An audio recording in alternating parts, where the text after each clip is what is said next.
Whew.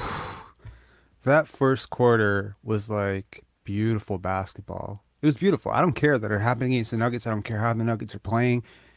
I care about the Raptors played. And to those of you who bought the hype in the offseason, to those of you who looked up and down this roster and said, a couple things go right, this could be pretty damn good. I think you saw a glimmer of hope in that first quarter. Bend but don't break, poise. It's a really big part of basketball. Stage presence, poise. The Raptors had some really high moments in this game, and some really low points too. And I think the high points for the most part outweighed the bad parts for the most part, right? You take into account the good parts of this game. The ball moved, right? Like you had threes splashing. Like let's take a look at this. I mean, you're not used to seeing this, right? The Raptors go 12 for 30 from three, outscoring their like. When's the last time the Raptors doubled their 3-point output against their opponent?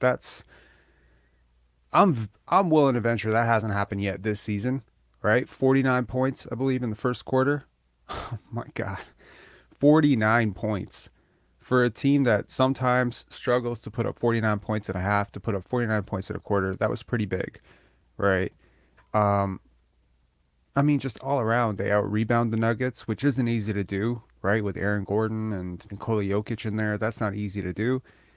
Um, the Nuggets got to the line more, right? But again, they couldn't buy a three. Again, the defense wasn't great. 55% again, right? 50 to 55% seems to be pretty consistent. The Raptors defense is leaking oil, and they should fix it fast. They should fix it really fast. But for the most part, I mean, it felt like the offense was way more efficient tonight. The Raptors shoot nearly 53% from the field. Um, they get into the paint. They outscore the Nuggets in terms of fast break points. The assists were all right. I think the ball started to stick a little bit too much later, but that's just me. Um, yeah, like overall, I like this game for the Raptors. I think, there's certain shots you take when you're really feeling it. And when Fred VanVleet got it going, yeah, there's a couple of the shots where I'm like, no, no, no, no, no, no. All right. All right. All right. You feeling yourself right now. You hit eight threes in a game. There's certain shots like when you got it going, especially when you're a rhythm shooter, that's all right. If it's different when you're like 1 for 8 and you're starting to press, right? It's really different when you got it going. We've all seen Gary, Fred, have these types of games where they put up 30 points easy, and we've also seen them put up 5 points. So, again, when you're feeling it, maybe pressing is okay a little bit, right? It's never going to be exactly how you drew it up. It's never going to be, there's always going to be possessions where the ball stuck a little too much, a pass was fumbled, a pass got deflected, it's a broken possession, and now you got to create something out of nothing, or you ran a couple actions and it didn't quite do what you expected it to do. Now you got 4 or 5 seconds and someone's got to do something. That's always going to happen in basketball. So again, the good outweighed the bad. I love the game from OG tonight. Nothing forced.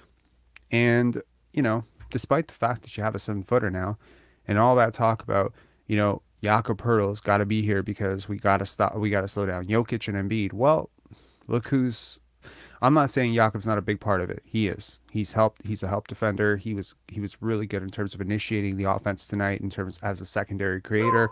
And I really liked what I saw from Jakob Pertl overall tonight, but man, like OG Anunoby as a defender, just incredible. Like the two-way impact that he had is just incredible. So let's just take a look here for a second. Um, for the Raptors tonight, that was just sorry, I'm getting a little distracted because my girlfriend just came home and my dog is barking. So, pardon me if there's some acoustics in the back there. Fred VanVleet, 36 points, 7 assists, 3 steals. I think he had about as efficient a night as he's had all season. 8 for 12 from three. I liked it. It was good, right? It was a good game for him. Scotty Barnes, pretty efficient night. I have some complaints, obviously, about Scotty. There's a few turnovers. 4 turnovers is a little bit high for him, obviously, but I think overall the good outweighed the bad with Scotty tonight. There was a couple of times where there were shots that he probably should have taken where, he started to overpass. Either he overpassed to Fred or he overpassed to Siakam or Gary or somebody else where it resulted in a worse shot than the one that he passed up. And I think he's going to have to learn how to just take his when it's available to him. OG Anunoby, 10 for 14 for the, oh, man, like back-to-back games where he's basically shooting blistering hot, right? Like there was an NBA University tweet earlier today where he's the least efficient isolation scorer. Yeah, he hasn't been good as an isolation scorer the last two years. He's been league bottom. But in games like this, you start to see what his potential is when the ball is moving, when it finds him in his spots, when the offense is humming. He seems to be a really big benefactor there. Pascal Siakam, you know, um, look, I mean, not getting to the line, 12 points on 16 attempts, 0 for 3 from 3. I mean, 3 turnovers. You, uh, I'm reluctant to say that you won this game in spite of Siakam, but let's just be honest here, right? Um, what more do you want me to say, right? You want me to kiss his ass and say I'm so happy he passed the ball more and didn't jack up 30 shots tonight and kill the offense any more than he did. Some of the worst moments of tonight were because he pressed and he pushed, and I'm glad he didn't do it any more than he did. I'm glad that either the coaching staff talked to him or he talked to himself. He talked about it in the media. He talked about addressing this idea of working through struggles and wanting basketball. And, it's hard not to empathize with whatever he's going through, right? He says basketball brings him peace.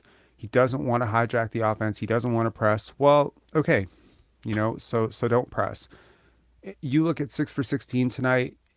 Where did those shots come from? Like the 6 makes. I venture you to go back and look at the 6 makes.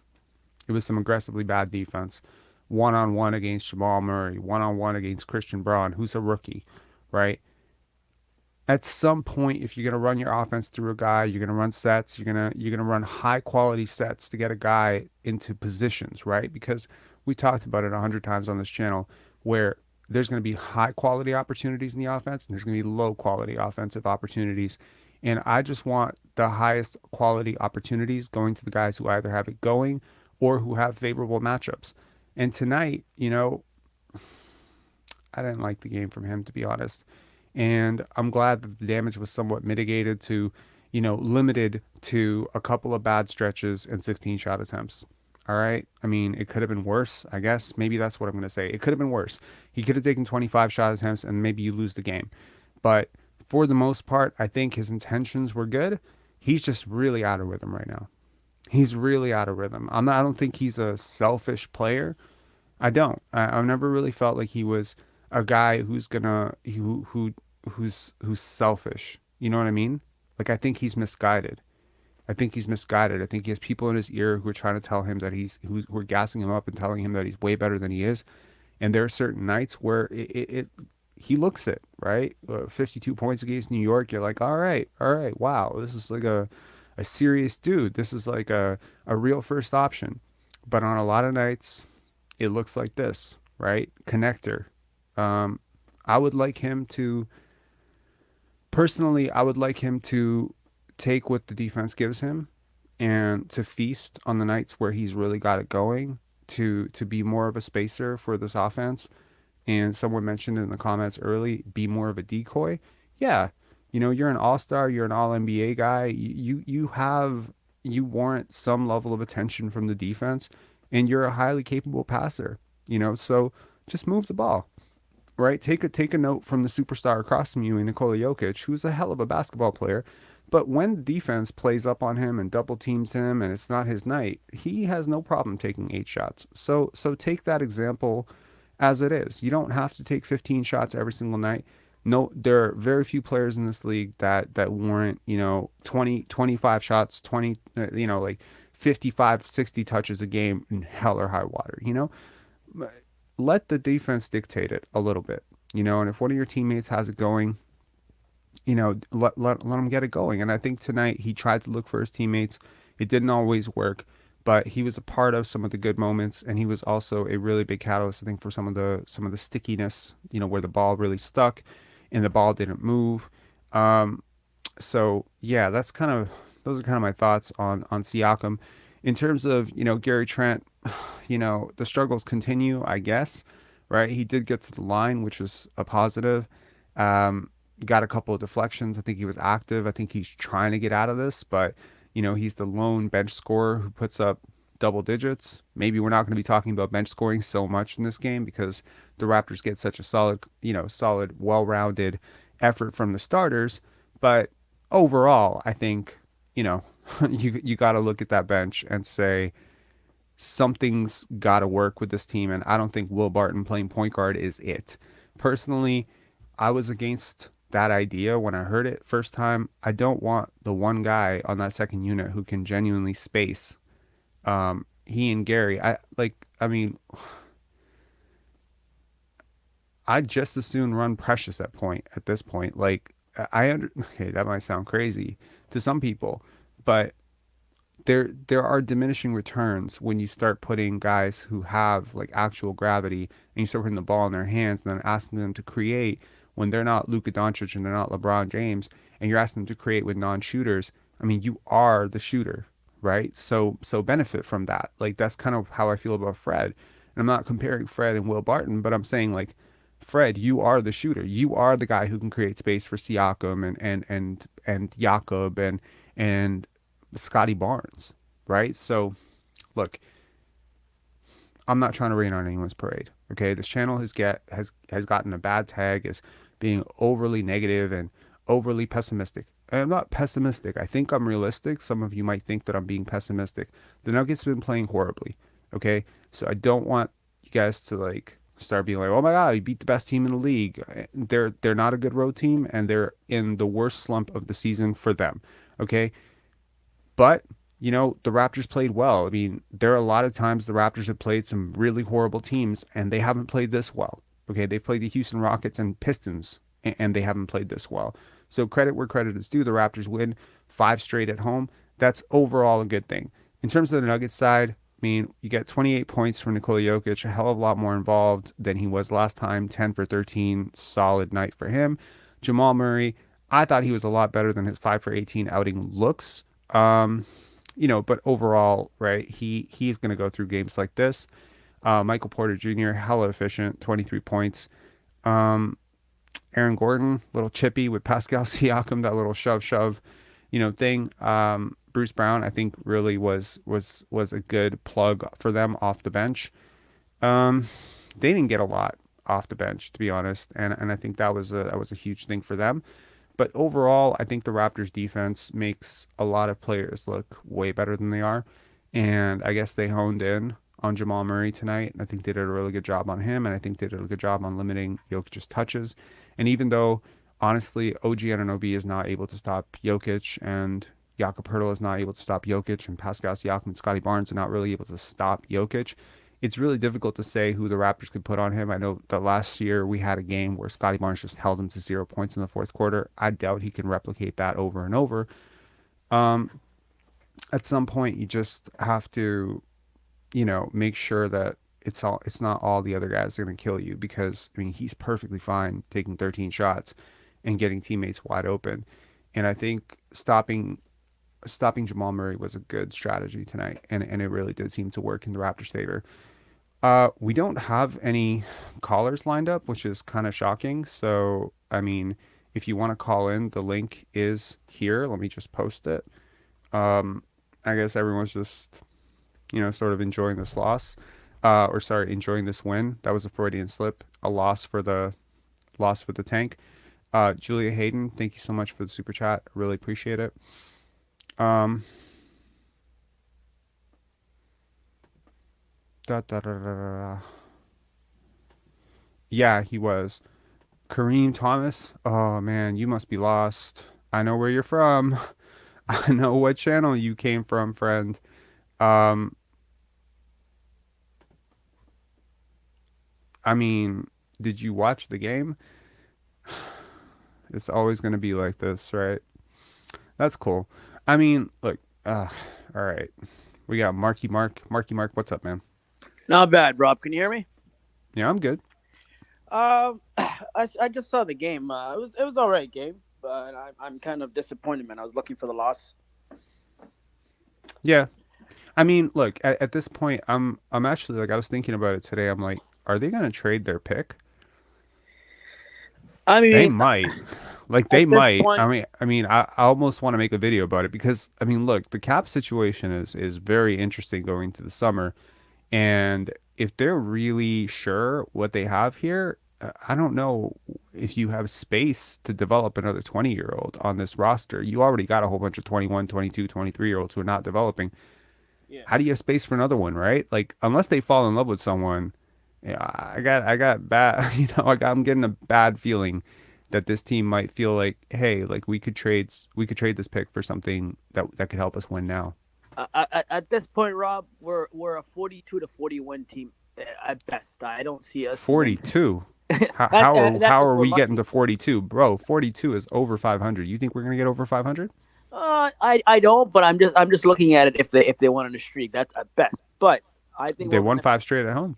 Yeah, I don't think they're gonna go that far. But at best, we're 38 to 41 team, and I'm starting to think, what are we playing for, man? Are we just and then we get bounced off in the play, and I could see that happening. But I'll tell you, Rob, if we want to solve our issues, get rid of Masai, man. He is the most overrated, whatever you call it, GM or boss, whatever he is. He's using that Kawhi chip as an excuse and not bailed him out because that 1 year before he got Kawhi, everybody wanted him out. So I think What? Masai, what's that? Everyone wanted him out? Well, Who before the wanted him Kawhi out? Leonard trade, Rob, think about it. Before the Kawhi Leonard trade, the last year when they were getting bounced by Cleveland every year, you don't think Masai was on the hot seat? No, I Uh, don't. well, I think Kawhi saved him, man. That's what I think. So our issue Yo, right now is honestly, Masai. man, like how long you been a Raptor fan? I mean, like, Like I said, Rob, I've been a Raptor fan since I was a kid, man. yeah, we should tested that with Maceo Baston. It didn't work out so well. I remember that. But Yeah. I'm being honest with you. Like you cannot take a conference finals for granted, right? Like DeMar and Kyle made the conference finals. Granted, they got bounced by Cleveland, but yo, like there Uh, are how many teams do you know in the league that haven't made the conference finals in the last 10 years? Because there's a lot, right? I So agree, Rob. acting like Masai's on the hot seat, that's a hot take. Well, think about it. If we didn't get Kawhi and we kept the Demar Kyle Lowry duo together, do you think Masai would still be in Toronto? Yes. No. Anyways, Rob, the point is Masai is overrated. He's the issue. I think we should get rid of him, man. Get rid of him. That's it. Get rid of him? That will cure everything. Yes, get rid of this guy. He's a big time issue, bro. Right Wow. now, what are we playing for? You tell me, Rob. We're a ninth seed. All right, we're a play-in, and then we're gonna face Milwaukee if we make the playoffs. Look, And then what the on hell are we gonna do? oh my god. Yo, you got to follow some other teams, man. Like, look, I'm not saying Masai's perfect and he hasn't been perfect and I get that. But acting like he's the problem and getting rid of him like he's some addition by subtraction situation, like yo, the organizational stability is a really big thing. Now, I may not agree with the direction of this organization a lot, and I might have some pretty crazy ideas about what they could do to make things better.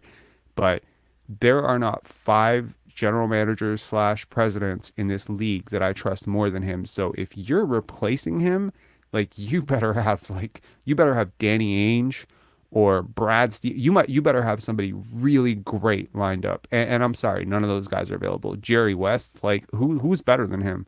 Yeah, Who's better than him? yeah. Well, Like well, well, well, Rob, what are we playing for? You tell me. What are we playing for? that's a good question.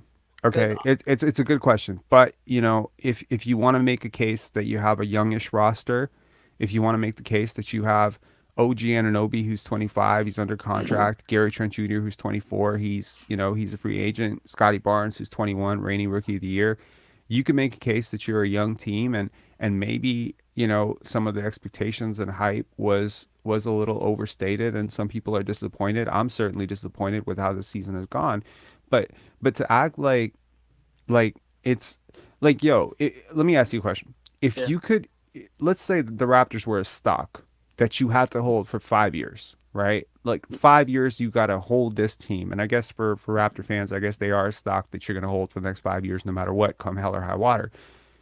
You name me 10 teams that are in a better position going forward than the Raptors. Name Uh, them.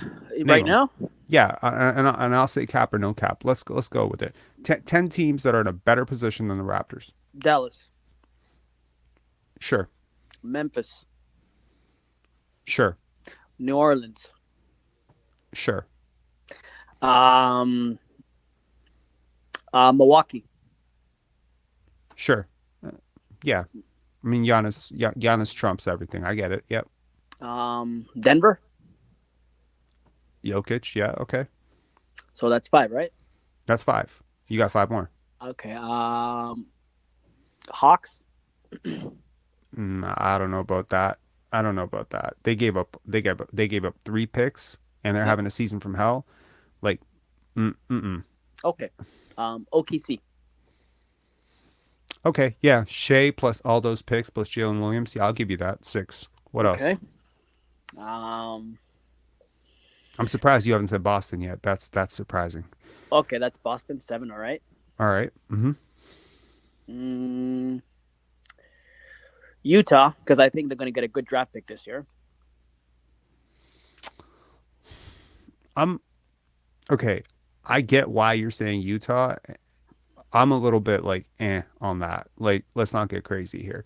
Utah had like a surprising season. That's great. They have a bunch of draft picks. That's awesome. But those draft picks still have to materialize. I don't see like a superstar on that roster. And I do think like if I had to pick between Lauri Markkanen and Jordan Clarkson and whatever else you're hyping on that roster and what the Raptors have, I'll take what the Raptors have, to be honest. They're playing a better brand of basketball, but they don't have better players. Not even close. Okay.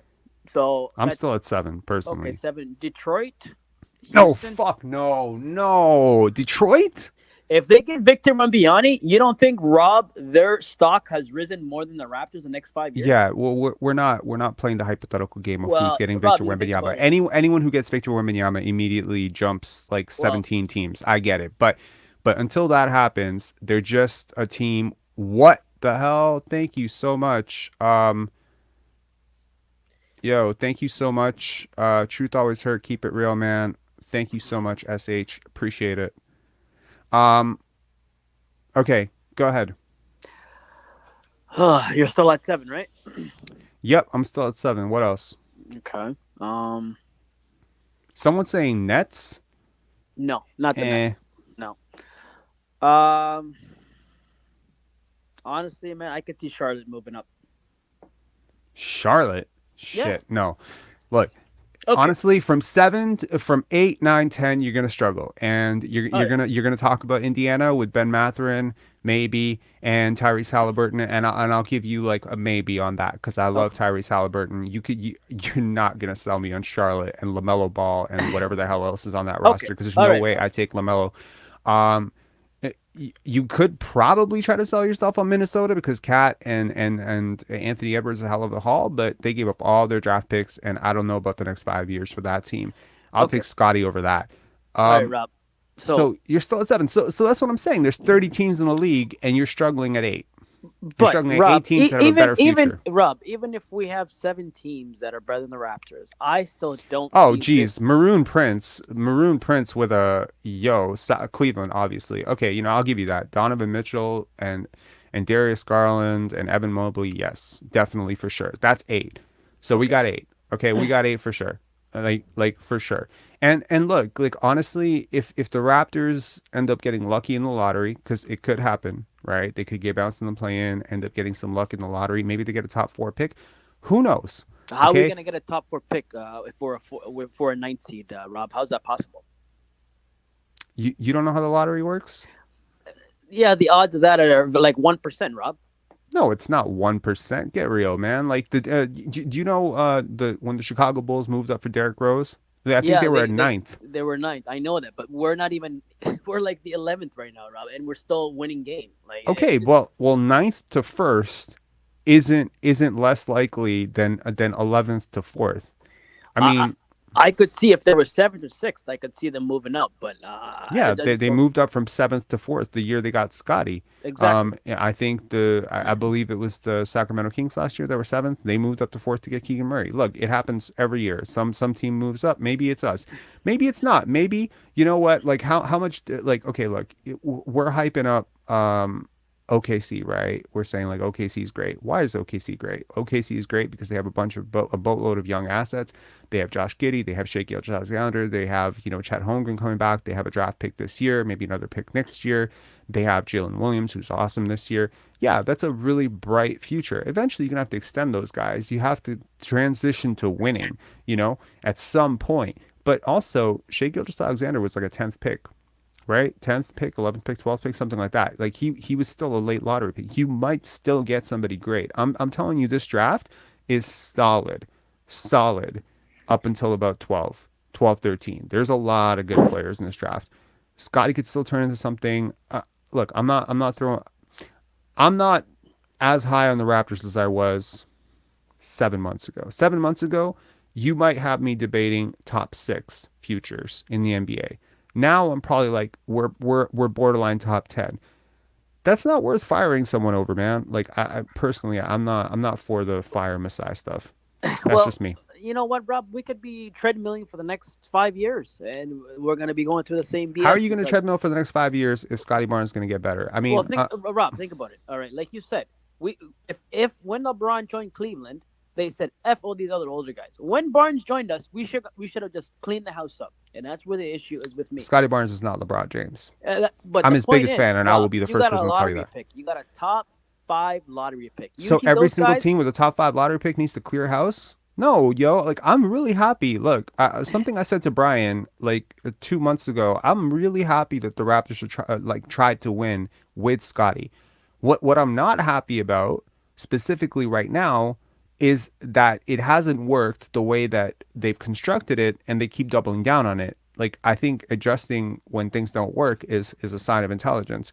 Yeah. But I'm happy that they tried. Like you want to root for the Houston Rockets for real? Like you want to root for the Detroit Pistons? That shit is depressing, man. Like it's depressing to watch a team trade for James Wiseman or like, try to bank all your But hopes you know on what, Dacian Rob? Nix. As much as you're saying root for them, they have a better future than us, and you know that, Rob. Detroit, Houston has a What? better. Yes, No. they do.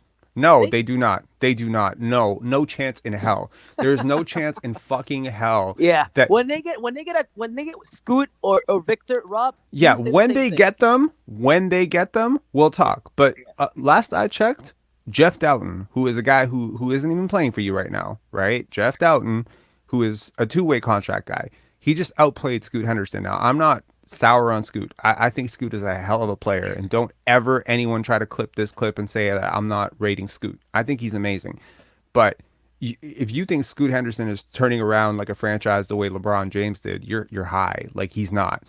Yeah. Victor Wembanyama next year is not going to turn around a franchise like LeBron did. Like he's hella skinny. Like I'm not debating that Victor Wembanyama 3-4 years from now is going to be a hell of a player. I think he will be. I'm not debating that the minute he comes into the league, he immediately becomes one of the 10 most marketable assets and players in the league. I'm not going to debate that because he will. Everyone's going to want to see this guy. But yo, like he's still like 215 pounds. Like Or how much did KD weigh when he went in when he got drafted? Was he like he 180 he's pounds? not KD. Okay, But KD's the, but like the but the point is, Rob, KD didn't come in as big either. KD was like the greatest freshman in NCAA history. Like, yo, coming as one of the biggest KD fans in the world, I will tell you, like, Victor Wembanyama is not Kevin Durant, okay? He has so much potential, so much potential. And yes, I would much rather the Raptors be tanking right now to get him. But if you're going to act like, let me put it this way. If Detroit ends up drafting Victor Wembanyama, yes, they have a brighter future than the Raptors. I will concede to that. But until that happens, I'm not rating Detroit. I'm not rating Charlotte. And yo, you don't know that Wembanyama doesn't end up going to San Antonio. Like and at that point, I don't think San Antonio has a bright Wembanyama and what else is on San Antonio? Keldon Johnson, Devin Vassell, and Victor Wembanyama. That's your future, you know. Yeah. All right, Rob. I get it. Yeah.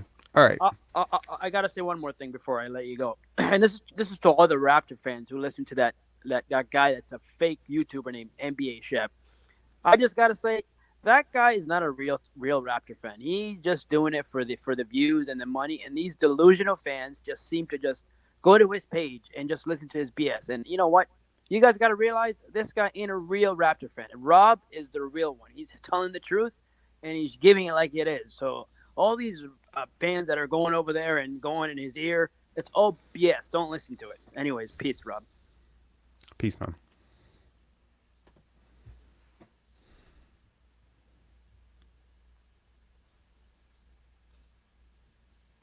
I don't know. Sorry, I'm sort of speechless. I wasn't expecting to say that.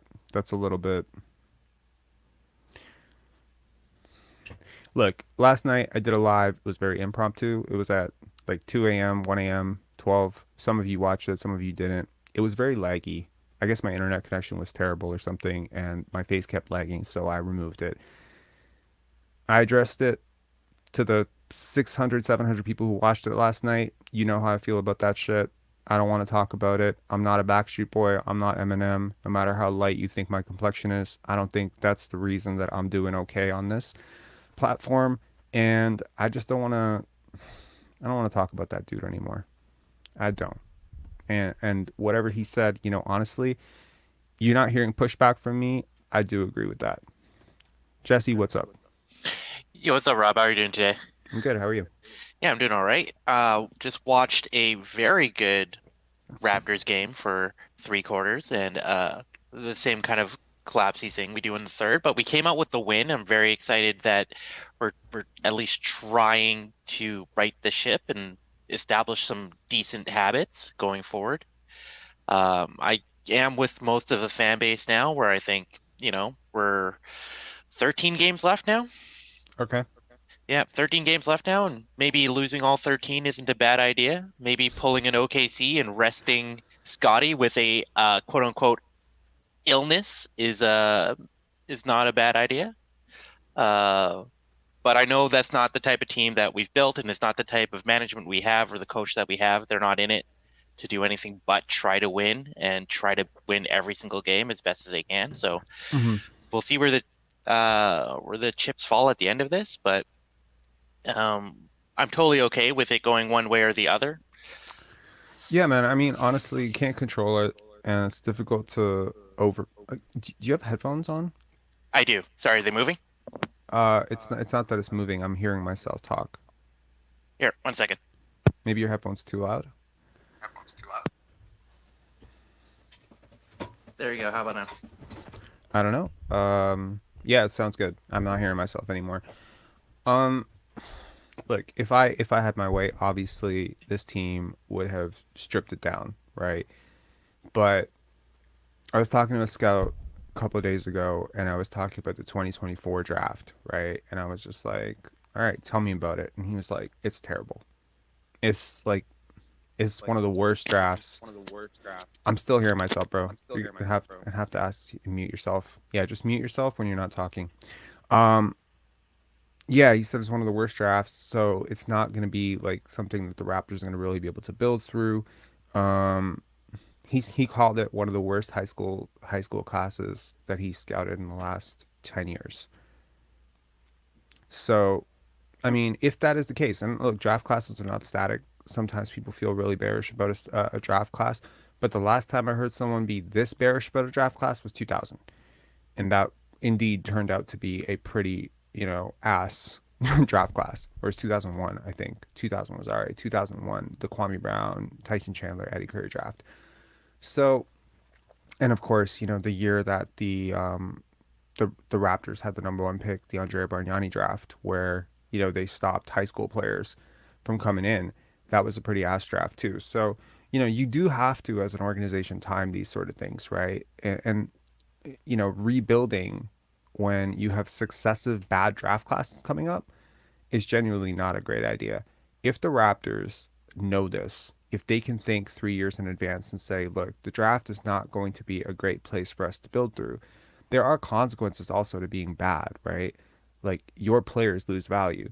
I think one of the best things and most underrated things, and some Raptor fans might hate me for saying this, but one of the most underrated things about this season is Pascal Siakam's not going to get a supermax. That is a really fucking big thing when you consider like the concept of team building, like going forward. That guy not being maxed out for like $250 million or whatever the hell he wanted on that super max, like that is such a blessing because he could have easily, if he sustained what he was doing at the start of the season and we stayed 500, oh my God. Like you could be handicapped with the worst contract in the NBA in 4 years. Now maybe he gets a max. And maybe some Raptor fans still think that's too much given how he's played. But it's movable. It's movable. If Russell Westbrook can get traded 3 times, like it's movable. Like I just don't want to be in a situation where we're one of those fan bases that have just albatross contracts on our books and we're stuck having to move off of draft picks again because like I didn't like us signing DeMar Carroll. It sucked that we had to move a draft. Number one, sucked having to watch that guy play basketball. Number two, it sucked having to move off a draft pick to get rid of him. I didn't like that we signed Hito Turkoglu. I didn't think it was a good fit with Andrea and it sucked that it just like when you have to move assets to move off an asset, that just sucks. So I I think that's sort of an underrated part of it. To sort of address your overall point, I'm cool with it either way too. If they end up losing the next 13 games, I'm good. If they end up winning the next 13 games and end up being really competitive in the play-in, I'm good too. It doesn't really matter at this point. It outside of 1 to 2, like picks 1, 2, like if you're not going that deep into the draft, like you're not going to go like 1, 2, 3 in the draft, then going 4 versus going 14, 15, it's not life shaping for me. You know what I mean? So once you eliminate the possibility of, okay, Wembanyama, Scoot, like that possibility, to me, it's like, I'm not sweating over 4 and 14, 15. It doesn't matter to me that much. I prefer 4 for sure, but I'm not going to be like losing my mind over it. I would be really pissed if, it was like, 1 and 15 is a big deal to me. 5 and 15 isn't a big deal to me in this draft. And that's how I felt last year when we traded for Thaddeus Young. I thought it was a bit of an overpay, but to me it was like that's a pretty deep draft, and picking 20th and picking 35th is not a huge difference in that draft. So yeah, that's how I feel.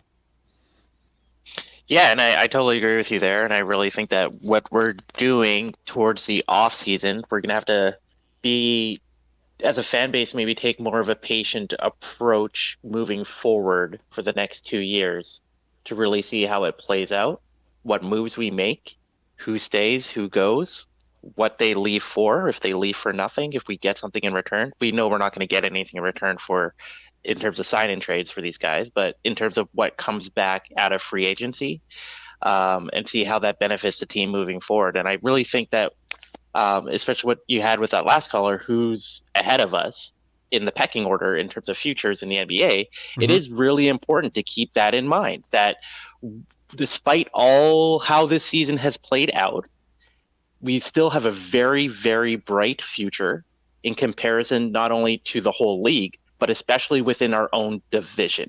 And that is what really matters when it comes to getting into the playoffs is, can you beat your division? And I think that moving forward, like, we're going to be sitting in the second spot within our division over the next 5 years. Like personally, I want championships. I want dynasties. That's what I want. I want to root for that throughout my lifetime. I don't want to be the Dallas Mavericks. No offense to the Dallas Mavericks. I mean, hell of a place to be. You had a top 5 player in Dirk through much of his prime. Now you have a top 5 player in Luka Doncic. It could be worse, for sure. But I would prefer to be the Spurs of the East. I would prefer to have a solid chance every single year, build around a team first culture with a solid, stable organization and coach, and know damn well that you're going to pick great players in the draft because your team does its homework. I think being a Spurs fan was one of the best experiences of my life. I was a very big Spurs fan growing up. I had a Duncan jersey. I had a Ginobili jersey. People used to call me Ginobili. No one called me Backstreet Boy. No one called me Eminem, but people definitely called me Ginobili. And I really, I loved that team and I loved rooting for them. And it was great that every single year you were in it. You know what I mean? They didn't win it every year. I don't think the Spurs ever won back to back, or they won back to back once, but like it was spaced out over but that sustained period of time, it was still beautiful basketball, you know? So Someone saying you kind of do look like him. Yeah, I still got my hair though. So, shout outs to Manu Ginobili. I love Manu Ginobili. Loved him. Tried to play like him, but yeah. Um, Squada from Mars saying the Spurs did not win a back to back. There you go. I think they won in '99. It was a lockout shortened season. They won in '99. Then I think they won in 2003, 2007, 2014. Is that it? I think so. Yeah, it was spaced out, but it was beautiful. It was beautiful to watch, and I think the Raptors should aspire to that. So if you start focusing on, well, can we make the playoffs in our division? Well, now you are back to square one. You're in my opinion, and maybe that's not what you meant, but I think you're going right back to, the start of the We the North era of can we just get in? I think the bar has been raised, hopefully, to, can we be a top five contender every year? Yeah, what I meant by that was like if we're top 2 in our division, chances are we're top 4 in the East. That's what How? I. There are three divisions. There are 3 divisions, but like with how competitive the East has been, especially recently, I Mm. really feel that if we fought to get to the number 1 in our division, number 2 in our division would You probably realize we're be number out five? right now in ours. Yep. Yeah. So like keeping that in mind moving forward, like with how competitive the East has gotten, but with Mhm. how some of the divisions, in particular, are sitting 4 teams outside of the playoff race in Mhm. one of them. Yeah, like trying to get into that top 4 position, really fighting, really trying to get into there and being a top team in the East moving forward. I think that's something that the Raptors can do.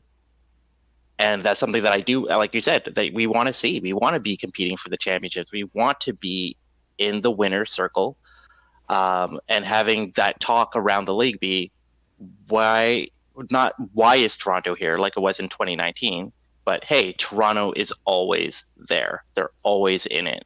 And that conversation can be happening for this team moving forward. And I think it's just this season is what it is.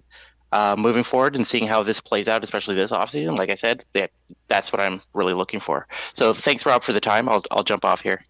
Cool.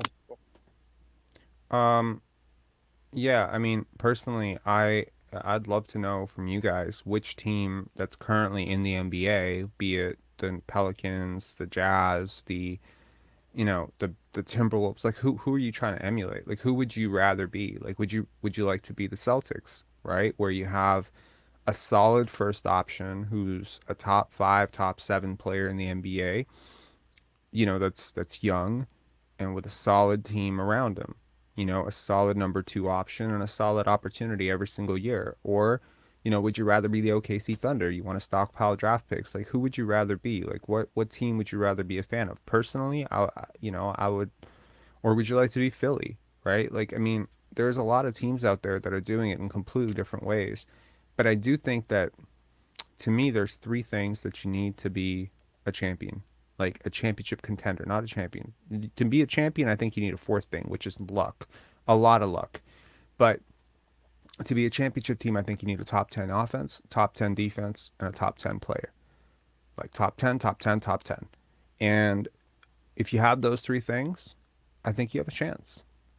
And go down the NBA, go look at the NBA, and there's maybe 6, 7 teams in the league right now that you could say have a chance. And it's really going to come down to matchups. I guarantee you there's a team out there that could have beat the team that won the championship, but they didn't make it to the championship because they ran into a bad matchup in the second round or something like that. It happens. I think championships are highly overrated, personally.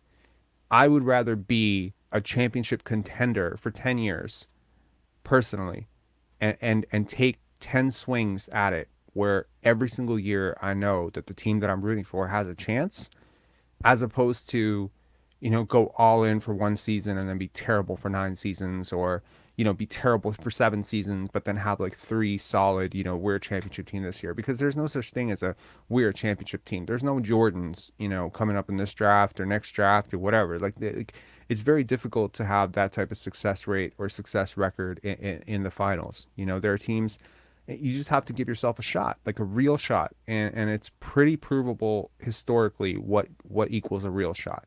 Next up we got FA. FA, what's up, man? Hey man, how you doing? I'm all right. I was just gonna listen in online until I heard that guy saying that Masai Ujiri should have been fired or something of that nature if Raptors didn't do so well, if they didn't trade for Kawhi. I understand this is not going well, and I know that sometimes Masai can be slow making decisions, but there's no way anybody's gonna fire Masai.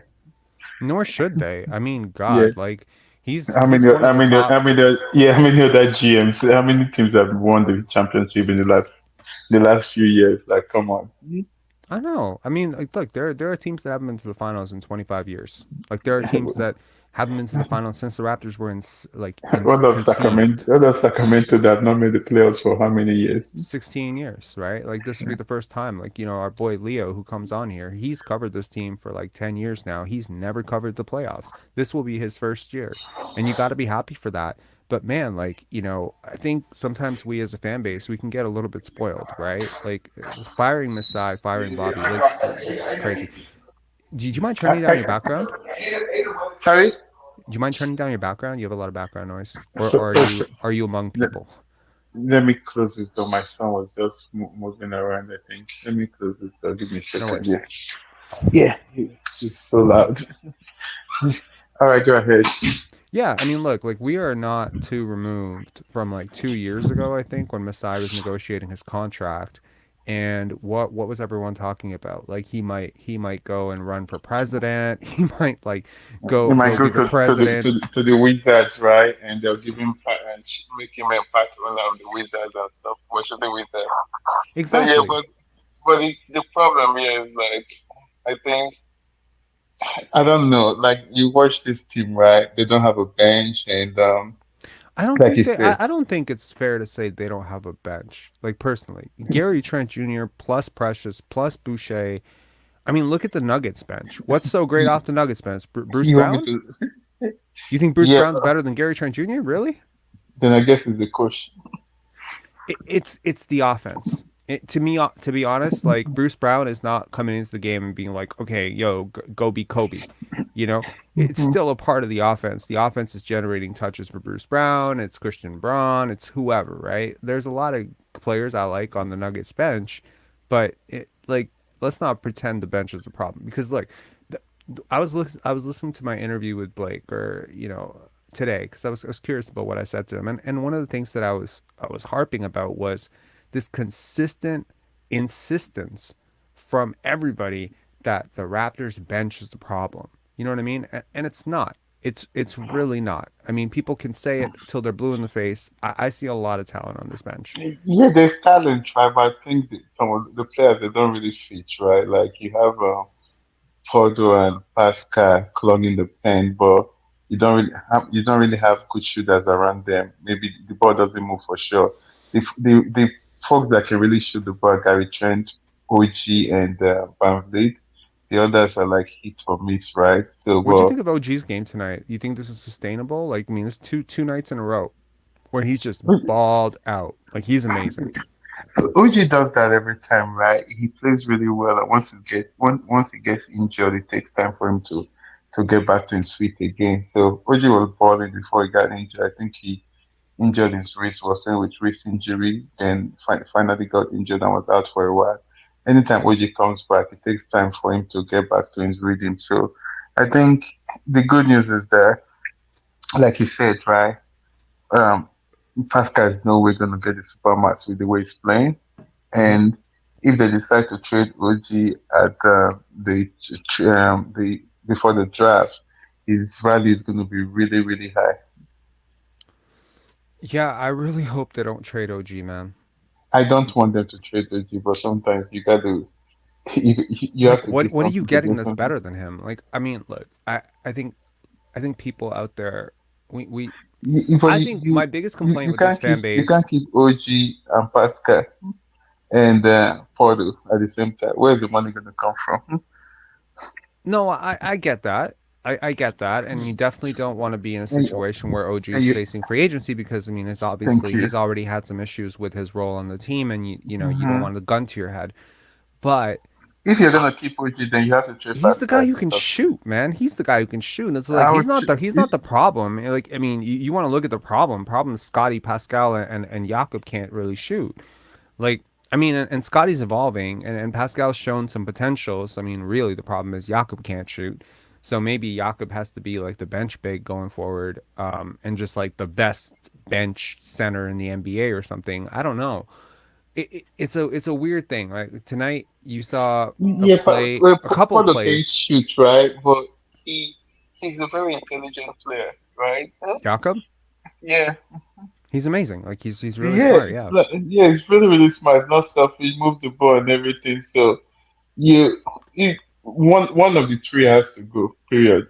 And it's not going to be Scotty. It's likely not going to be Porter because they just traded for him, so they're going to have to pay him. But you likely have to trade Pascal and to create space for, then try and get some shooters around the two of them. I think Pascal, Gary, Fred. To me, it's like whatever. Like I don't care. Like at this point, I'm just like whatever.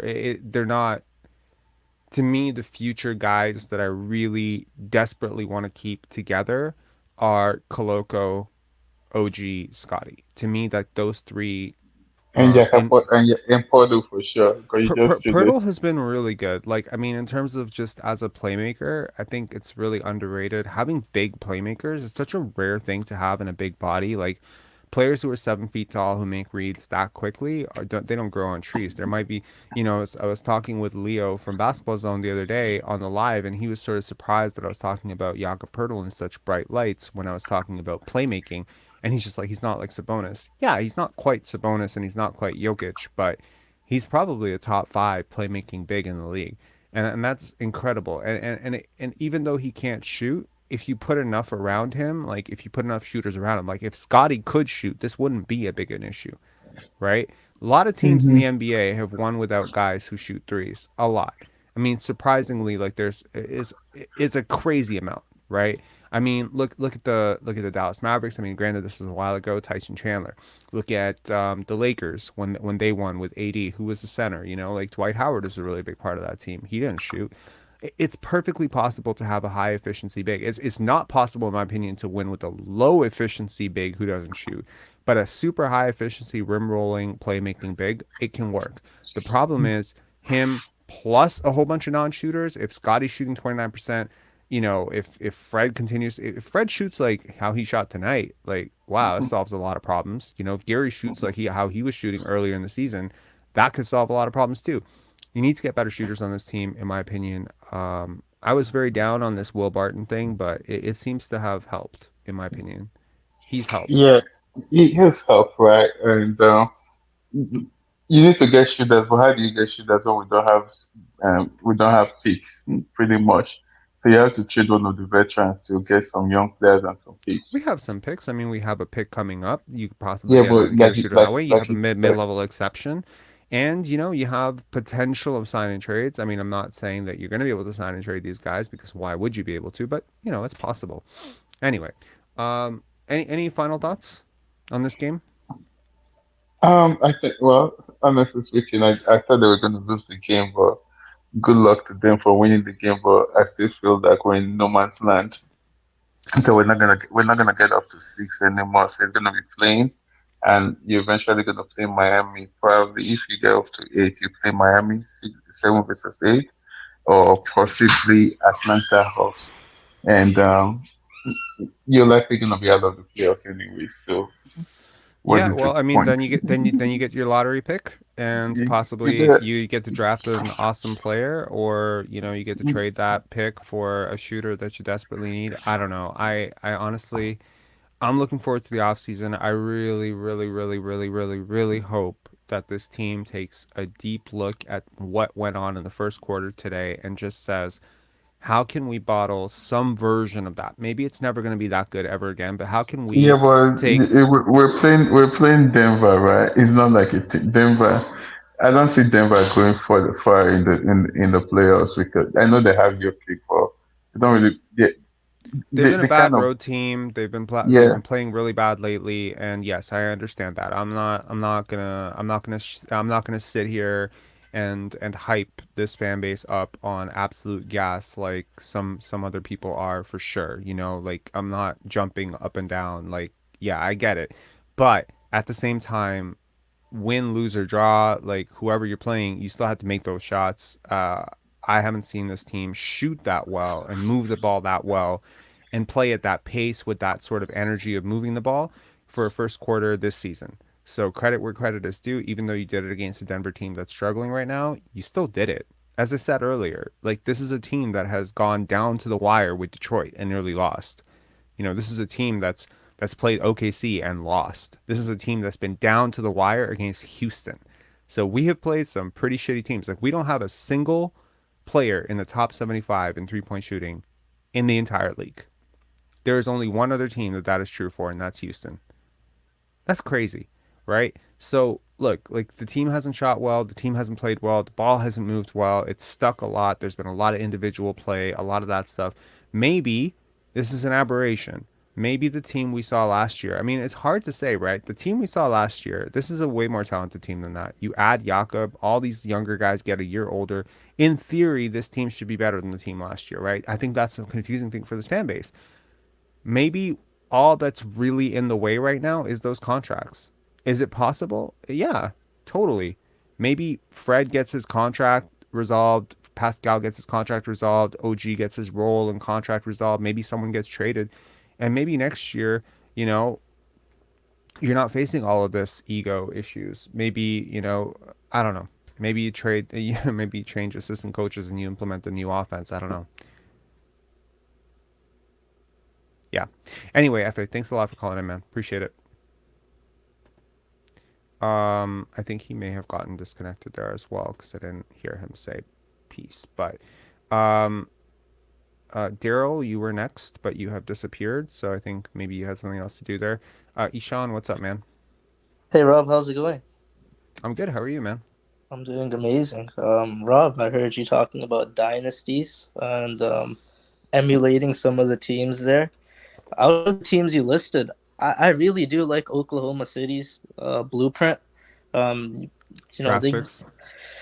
just like the core, the foundation that they've built. I think it's really sustainable in terms of dynasty. I know that we haven't seen enough out of it, success wise. So it's kind of hard, but I think they've I got think the. I think Shea and Josh Giddey are a weird fit. You But think I get so? it. I do. Yeah, I I think think it's a Josh little bit. Giddey has the potential to be a way better 3 point shooter, but also Then who? in the middle there, I heard you were talking about how this draft class is really loaded. Um, as currently constructed, I'd say our draft pick would be around 10 to 15 range, and Hmm. I just heard you talk about OG Anunoby and how amazing he is, and he is. He's a defensive player of the year candidate. He's young, but I've got a question for you. If the Indiana Pacers called, and let's say they have the fourth pick, and the top three, in my opinion, the top three is going to be Victor, Scoot, and then probably Brandon Miller. Um, and they've got Tyrese Halliburton, they've got Benedict Mathurin, so they're Hmm. not really looking for a guard. Do you think it's possible, or if they were to offer the number four pick for OG Anunoby, would you take it?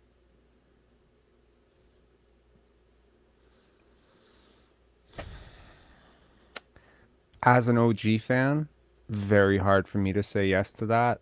As an objective basketball analyst who's just looking at it from a asset management perspective, 4 years of that or an expiring contract, I think, yeah, I would have to consider it. Yes. Because I really do believe there's a possibility. I know this is a hypothetical in the moment, but I know that the Pacers have been linked to OG Anunoby in the past. He has I college think roots. that's just I think that's just because he played college basketball there personally. I mean, I Apparently, see it. apparently they did offer 3 first round draft picks in this year's draft for him. I don't know They how have three first round they draft do. picks. They do. They have The Pacers. Cleveland's and Boston's as well. Mm, all right. Would you do an OG Anunoby trade for those picks? I think I think I it's would. tough, man, because honestly, like at some point, you know, you've given up your 2024 draft pick, right? Right. So yeah, I get it, but going young, I don't think the fourth pick next year is going to help you win more than OG. I also think, there's like we can be balanced and we can consider it fair without hating, right? Right. OG Ananobi is a very complicated prospect. I think the defensive player of the hype might be much, but I also think that he's a hell of a player. I think some people, um, I don't know who was saying it. I can't remember if it was Vince or Mo or who I was talking to off air. We were talking about Mikal Bridges versus OG, right? Right. And now it's not that big a difference in age. Mikal Bridges is like a year older, but like what Mikal Bridges is doing in Brooklyn right now is nuts, Unbelievable. right? Yeah, it's It amazing. is insane. Like he's averaging 25 points per game. He's still a hell of a defender. Um, like he's carrying that offensive load as a first option. He's like over the last 10 games, he's been better than Pascal Siakam by Oh, far. for sure, by a lot. Last 10 But games for sure. so it's like to me the whole OG thing is just probably just personal. Like it's probably just a personal attachment that I just have to kind of get over and be like, okay, I get it. I like the guy. I think he's so I love that he's got ice water in his veins. I like that he shows up to big games. I think that he's a really good teammate. But you know, if eventually you're going to have to extend this guy and you're planning to keep Fred and Pascal and Gary and extend them to big contracts, yeah, like, trading him for a top four pick might be your way out of, cap purgatory, and it gives you future flexibility. And he hasn't maybe developed as you would have hoped. It's crazy to say that because he's turned himself into a hell of a player for a guy who's picked in the 20s, Right. but the growth has stagnated in terms of offense. Like he is kind of what he is on offense. I understand like in moments you see flashes of post play and mid range shots and but he hasn't quite taken the jump that you would expect him to. Personally, I would like to see him have a year where An you opportunity, you right? remove some things around and you try to see what this could become. But even in that moment, if you're watching the game, you really do see it. Like his passing is okay, but it's not great. His ball handling needs work. His balance needs work. His shot, his isolation game, his handle, all these His things. coordination for sure. Yeah. Coordination is Yeah. lacking, right? So you start looking at some of those top 4, 5, 6 picks in this draft. I mean, right now you look at a guy like Ben Matherin, right? He doesn't defend well, right? You look at a guy like Keegan Murray, he doesn't defend well. But it'd be hard for me to say that at 21, 22, those guys, I mean, 20, 21, 22, that those guys aren't at least smoother to look at than OG offensively, Aesthetically, yep. you I know? too think. So, and I mean, how you move has a lot to do with your upside in basketball, in my opinion. Like your size, your like there's limits to this. Like For we sure. often look at a player who's very limited laterally and we say, okay, well that there's a limit to that player. Well, how you move on the basketball court, in my opinion, has a great deal to do with your upside as well. He doesn't move well. It's a miracle, really, to me sometimes that he's as good a defender as he is. If his defense starts to fall off, like if he is no longer like, and again, I'll reiterate this: I'm not shitting on OG. He's obviously one of my favorite players, but For I sure. can just be realistic about the guy. I don't think he's a top five defender in the NBA. Who's on your Um, list? he's in my top 10 in terms of defenders across the NBA. He's a top 10 defender in the NBA.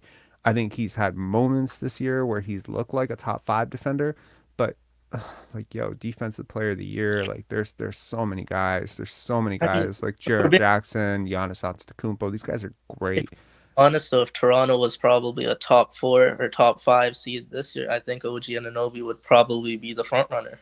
So I Front think a runner, lot of it, I think he would be. I think a lot of it has to do with it's complicated because look, like I would like to see OG with a slightly less difficult role on defense, maybe right. surrounded by slightly better defenders. I don't know. Like he's single-handedly holding up the defense on certain nights, and his task on defense is immeasurably complicated.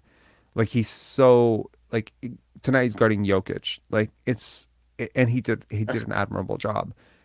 Right. Um, his matchup assignment like difficulty on a night to night basis is the hardest in the NBA. At least it was a month ago when I looked it up. Like his complexity of his role, his what he's asked to do on a nightly basis, incredible. I think he's a player that I would keep, but I understand that his asset, his value around the league is pretty high. You might be able to, but maybe ask yourself why. Why is a team like Indiana, which is a very well-run organization right now and has been making a lot of solid moves for the last 2 years, why would they move off of 3 picks for him? I And there's a reason for it. He's a very good player. For sure. I think one of my biggest fears though, like moving forward, like towards like the play in or like the potential playoffs here is you see that Boston's kind of tailing off here. They're kind of in a stretch, like a cold stretch, you can kind of say. I Not don't know. worried. I'm worried that if we do match up with them, and Mm-hmm. this is very pessimistic, optimistic, whatever you might say, if we were to beat them in a first round matchup somehow, I'm terrified that we keep this variation of this roster as it would give Masai or Bobby Webster that like satisfaction that this team is good enough for championships. Where we might just be matching up with them when they're like in a downward spiral and we just might catch them at the All right. perfect time, you know? And that's my Gotcha. biggest fear, right? And I think like on paper, if you were to look at Boston and Toronto, you would be like Toronto somewhat actually does match up okay with them. I mean, okay, you have OG and Scotty Barnes, which you can say, okay, one of them takes Tatum, one of them takes Jaylen Brown, whatever. You really want to watch Pascal Siakam against Grant Williams and Al Horford? Grant That's Williams tough. is really bad as a post defender. He's one of the worst apparently. Like I've looked at stats. I don't. Did you watch last year against KD? Did you watch what he did? Like Like I thought he was amazing. at that point though, Rob, they were like sending like 3-4 bodies at Kevin Durant. But Grant Williams is a really big part of that, man. Like his body, his body type, like he can present some issues. I I trust pedigree a lot. Okay, now you can say the Raptors have pedigree because Pascal and Fred have been there, but this core together have not been there. Oh, for sure. And if you're going, toe to toe in the opening round against Boston, I a mean, team that's been there year after year after year, they have been right there. Like everything I was talking about earlier about a team that is perennially in it. They're a team that have been perennially in it for the last 5 years. I don't know. I'm just saying. I feel like if we catch them at this moment right now, the way they look very pedestrian. You can say, right?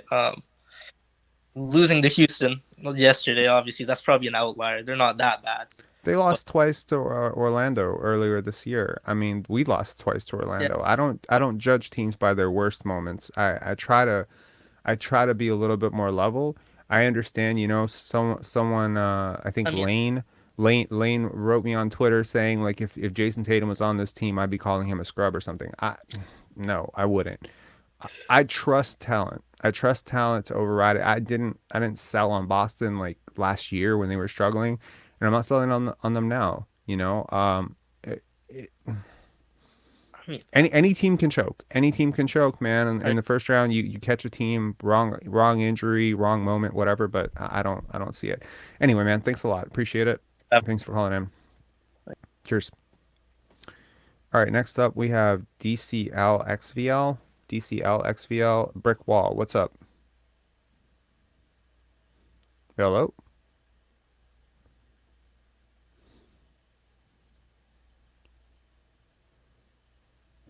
Hello? Who is this? I don't think your mic's on, man. You're on mute. Unmute your mic. It says their mic isn't connected.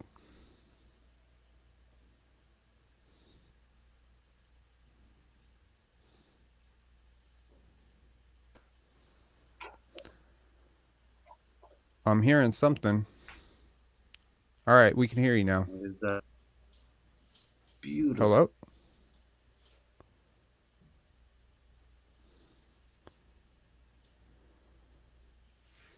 What's up, man? Who is this?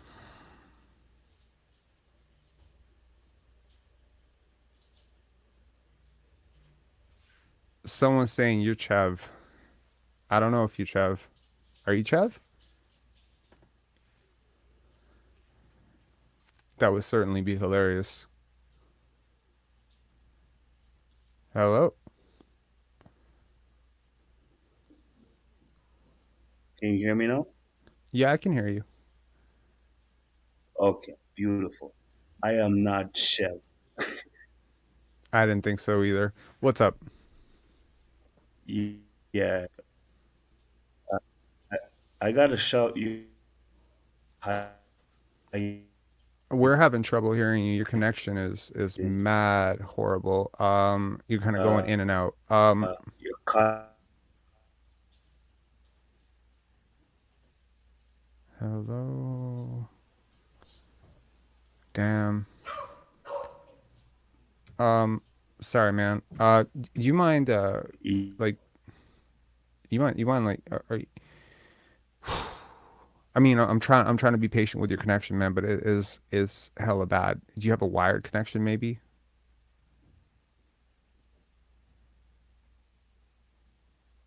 Shit. All right. Okay. We're gonna try to come back to you. If you can try to figure out your internet connection, I suggest either closing all your other tabs, closing all your browser, whatever, restarting your browser, restarting your computer. I mean, unless you're in a part of the world that does not have good internet, there's no reason for this not to work. So just try again, and hopefully we can connect with you. All right. Um, okay, we had Daryl, we lost Daryl again. We have Coach Mo and we have Mario. Mario, what's up? Well, that was a great game. I wound up having to listen to the Raptors broadcast because I couldn't find anybody else covering it on a stream. And oh my God, that made my ears bleed. It's the first time I've listened to that broadcast with your perspective running in my head, if you see what I'm saying. Mm-hmm.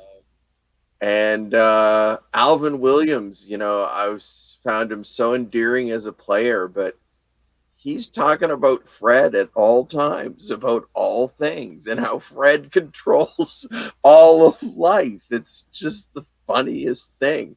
Scotty's got the ball making the assist, and he's going on about, well, Fred's in control of it all. And I'm like, oh my goodness. So Yo, Mario, I'm so glad you picked up on that because that was hilarious. Um, I, I I remember a Simpsons episode where they introduced. Okay, so you remember Itchy and Scratchy? I don't know if you watched Simpsons. Did you watch Simpsons? yeah, I know the Simpsons. They're great. Okay, do you remember Itchy and Scratchy? Yes. Do you remember when they introduced the dog character? Maybe. Vaguely, anyone remember the name of that dog? Does anyone remember this? Okay. Itchy and Scratchy's like a mouse and a cat, right? Yes, it's a mouse and a cat, and they introduced this dog character, right? Poochie. Yes. Yo, Fred is Poochie. Okay. So basically, their whole MO that they talk about behind the scenes is that every time Poochie is not on the screen, everyone has to be asking, where's Poochie? Where's Poochie? And Joe, it's like, bro, like Fred could be on the bench. They'll be like, we need to buy some minutes without Fred VanVleet. He played great tonight. Don't make me a Fred hater right now. But shit, like, come on, Alvin, like, chill the hell out. Look, I understand. We all see basketball through our perspective. All of us. We're all going to see it through how we ought to play. The position on the court we played is how we're going to see the game a little bit more. If you played center your whole life, you're going to see Jakob's value a little bit different than I did, a guy who played guard, maybe, right?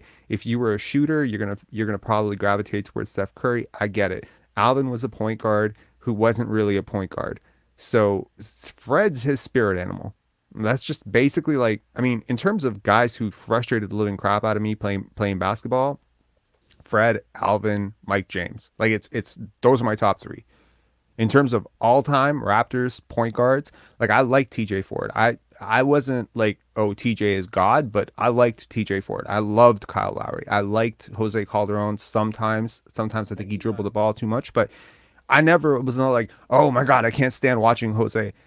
I've felt that way about Fred. I've felt that way about Mike James. I've felt that way about Alvin. Those are the three guys in Raptors history in terms of point guards that I was just like, so I'm not surprised that the guy who's calling the game likes this guy. Like I'm not surprised, but I'm glad you picked up on it. Yeah, and but at the same time, it's like I know they haven't been playing perfectly and everything. I'm talking about Denver, but that's 2 games in a row where we've played that team to a standstill, and it just goes back to, for me, it reaffirms what I think I'm seeing is that we are in the middle of a rebuild. We're much better pieces than fit right now. And so I'm excited when the pieces suddenly fit every now and then. But I was curious earlier. I was listening to you, and you said the rock three for you going forward are Koloko, OG, and Scotty. And my question is, what happened to Precious? Because I thought he was on that list with those. I mean, it's not Precious is negotiable. Okay, no, that's fine. Gary and Precious are negotiable because their basketball IQ leaves a lot to be desired. And as much as I bet on upside and whatever. And Fred Doughton, sorry, wow. Did I just call Jeff Doughton Fred Doughton? My God, Alvin, what you're doing is working, my friend. Like you have officially brainwashed me into everything being about Fred. Look, like I think Jeff Doughton, there are guys where I'm like, I would love to have those guys back, and I hope that it works out for them.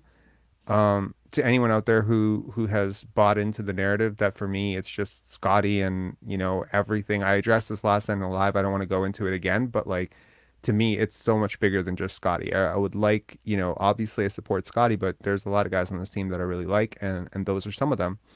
I just see the Koloko upside. Like I don't see the gaps with Koloko. I think for him it's just weight room and bam, he's got it. And I like guys where there's one thing that's very solvable that they're aware of, that we're all aware of, and it's not an issue. It's gonna be solved. Like he could do nothing and get stronger next year. Guys just get stronger when they're 22, 23 years old after the first year in the NBA. He doesn't have to like go in and juice up in the gym or something or do something crazy. Like he's going to get stronger as he gets older. Most guys do. So, by the age of 24, 25, all of that shooting work that he's been doing, and I just trust his track record of development. I think Koloko is going to surprise a lot of people within the next 3 years. I love him. Him, OG, Scotty to me are the non-negotiables. And then Precious, Gary, Pascal sometimes, Fred sometimes, Jeff Doughton. These are all negotiables, and it really depends on what else you do with the roster around them. Otto, like I hope he's healthy. I hope he comes back, and gives us a healthy year. Especially if we're trying to compete. Thad, I think it's time to move on. Personally, just don't really see it. I don't get it. Joe Wieskamp, love Joe Wieskamp. I hope he thrives. There's a lot on this team, and I agree with you. It does not necessarily fit all the time. So I want to say something about Pascal because I was watching Pascal with a different eye today. In that we talked about, we both saw that media piece yesterday, and part of what I didn't actually see it. I was just listening at the time, but he went off on some little story about. Right now, it's kind of tough for me because I'm trying to take a step back and just do what's in the flow of the offense and give other people a chance. And I'm not that good at not going for, you know what I mean? Like not being in my flow and pushing and using my will to drive me. I don't know exactly what he said, but that's what I picked up on. And I'm watching them, and it's true. And potentially we're watching the evolution that we've been asking for, that now Scotty and OG are much more featured, and Fred and Pascal are taking a step back into the secondary role. And I can't imagine that we're going to like pay Pascal Siakam Supermax or stupid things like that. I mean, Pascal took 16 shots tonight. OG took 14. right? So I mean, I don't necessarily know how that, but I hear your point. And I mean, look, I made it very clear. I think two nights ago or 3 nights ago whenever we did the live, I don't want to see another game where OG takes 6 shots. He's too good a shooter, and where his shots come from are so relevant to us. Like you have so many guys who just dribble, pound, get into the paint, take 2 steps outside the paint, launch a contested mid-range shot. To have a guy who takes nice, efficient corner threes, above the break threes, like OG, like you need to make him a bigger part of your offense. And in fact, I think, when he's been a part of the offense, it's worked better. It's always worked better for me when OG's a part of it. Um, Absolutely. And you know what? It's like I just don't get what Alvin just doesn't understand, I think, what he's looking at. At the beginning of the second quarter, we had a lull. I think that's when it was. it And was the beginning of the second quarter, and it was with Will Barton and Pascal Siakam. yeah, and he was going on about whatever he was going on about. Fred And not being on the I court. saw that just wasn't working was Scotty had like 4 or 5 assists in the first quarter. And Fred was doing wonderful Fred things where he was hitting some of those super range logo threes, right?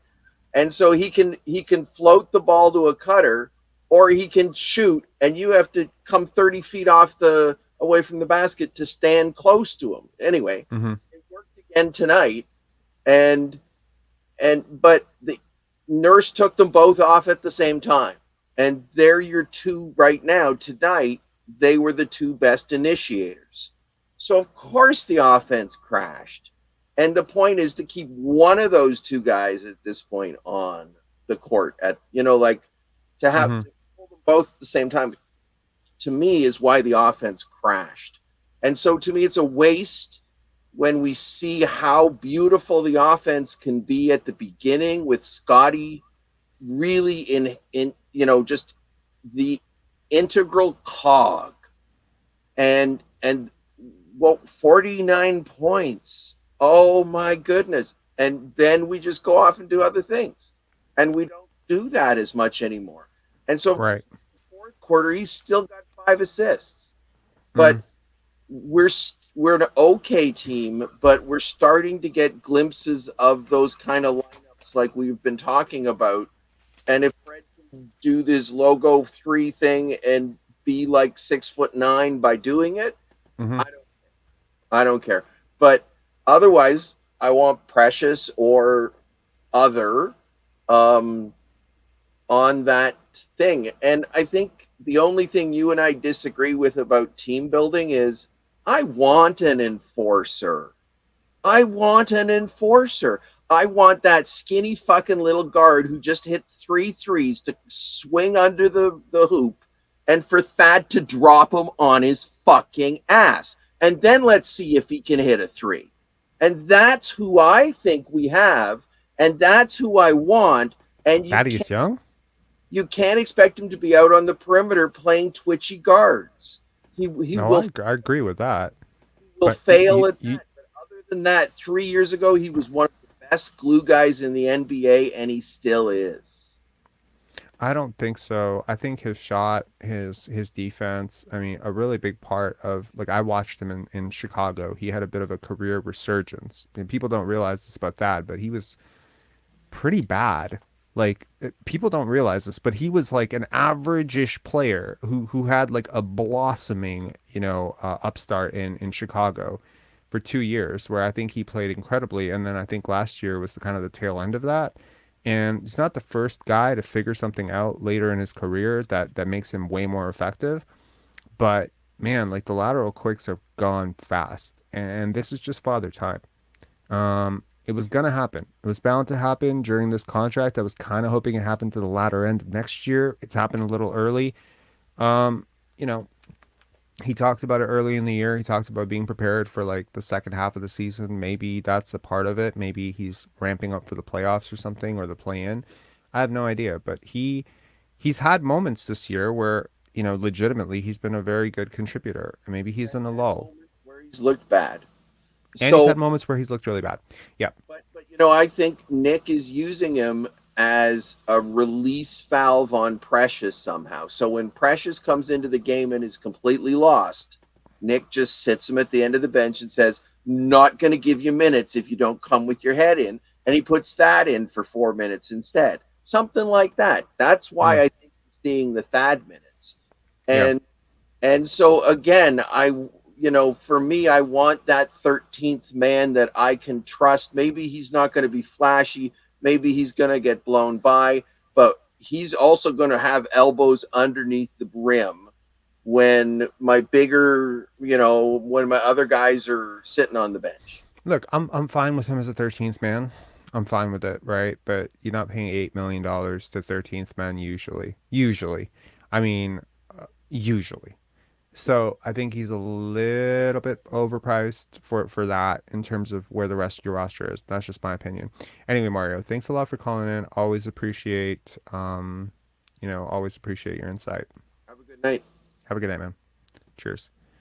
Daryl, you've tried to come in 4 times and you've left 4 times. It's breaking my heart, man, but keep trying. Coach Mo, what up? What's up, Rob? Not too much. I'm trying to do a giveaway on this thing for G League tickets that were gifted to me against the Lakeland. Yeah, like we're gonna get the details of it. It's gonna be a trivia question. Whoever in the chat in about 20 minutes. Yeah, let's say at 11:45ish, we're gonna do a giveaway for 4 tickets to a G League game. I think they're gonna be I believe they're courtside tickets. So yeah. Anyway, what'd you think of tonight's game, man? Um, I thought it was a really good game. We were making shots early. OG was being involved early. Like when OG is being involved early and he's getting good looks, that's when you Hmm. know the ball is moving. Yeah, he Because he is he is a good litmus test. Yep. yeah, he is a good litmus test of when. But one thing that's concerning me about this team is the previous caller mentioned Pascal talking about his struggles and him, uh, trying to find his way, taking a step back. It's almost like when Fred was that was his reason, or at least his justification for him having the season from hell, at least to start the year. Hmm. And it's Pascal being off the ball and the team not trying to like feature him as much. It's just weird how he struggles and he's just lost. And the thing that's concerning to me is like if you're a team potentially trying to trade for him at least, and you watch that game, and you're like, Hmm. okay, what does he do if he's my second option and the first option's cooking? Like, what is he providing? Because the rest of the starters, Scotty, Has it he's like, not been encouraging for you to see him like in fourth quarters, the number of times that he's given up the ball to Scotty in the fourth quarter and just said, "Okay, you got it going. I don't have it going. You take but it." he never Like, has it going in the fourth quarter. That's the thing. Like, yeah, it'd be Pascal admirable doesn't, if he but could Scotty do it. does. No, I'm saying Pascal really never has it going in the fourth. So at this point, it's not even an admiral thing. It's like we have to do it. It's like me saying, let's take your car in the fourth quarter because my car literally has no gas. It won't even drive. Mm, You know what yeah, I mean? no, It's like if KD, it's like when LeBron used to do it for Kyrie Irving, that was admirable because LeBron could get it done. You know what I yeah. mean? You, like, No, it's one thing to be a decoy and like maybe you got a slightly more talented finisher than you, right? Like maybe mhm, you're mhm. not the greatest free throw shooter, like Shaq and Kobe, Yes. LeBron and Kyrie. Like Kyrie's just more dynamic, more talent. It's weird for me to say Kyrie's more talented offensively. He's just more gifted as a scorer than he's more scared. I don't know if he's more gifted as a scorer than LeBron. He is just more dynamic as a scorer than LeBron. He can Yes. attack you in slightly different ways, and he's a better shooter. So yeah, it makes the offense a little bit less predictable. Um, but yeah, look, there's like multiple ways this could turn out, and one thing that I'm constantly reminded of is however bad things are, I'm always reminded they can get worse, right? So Mhm. yeah, you But might like, you might think like it'd be better if Pascal could close the game out and be like the super dominant fourth quarter, I don't even want but it him to could be be worse that. if you didn't have anyone who could do that Yes, because they're yes. But it's like, what are you providing off ball? What are you doing for this team when we're playing free flow, ball movement, and we just take the best shot available or we attack the correct matchups? Because it's like Scotty obviously is our second uh, defender for the perimeter, or he's like I think, the second most versatile defender. He has a high IQ. He's a really good playmaker. Fred spreads the floor, is a great off-ball defender, gets a bunch of steals, right? And he's a ball handler. OG's our best defender, and he spaces the floor. Yak sets screens, protects the paint, rebounds.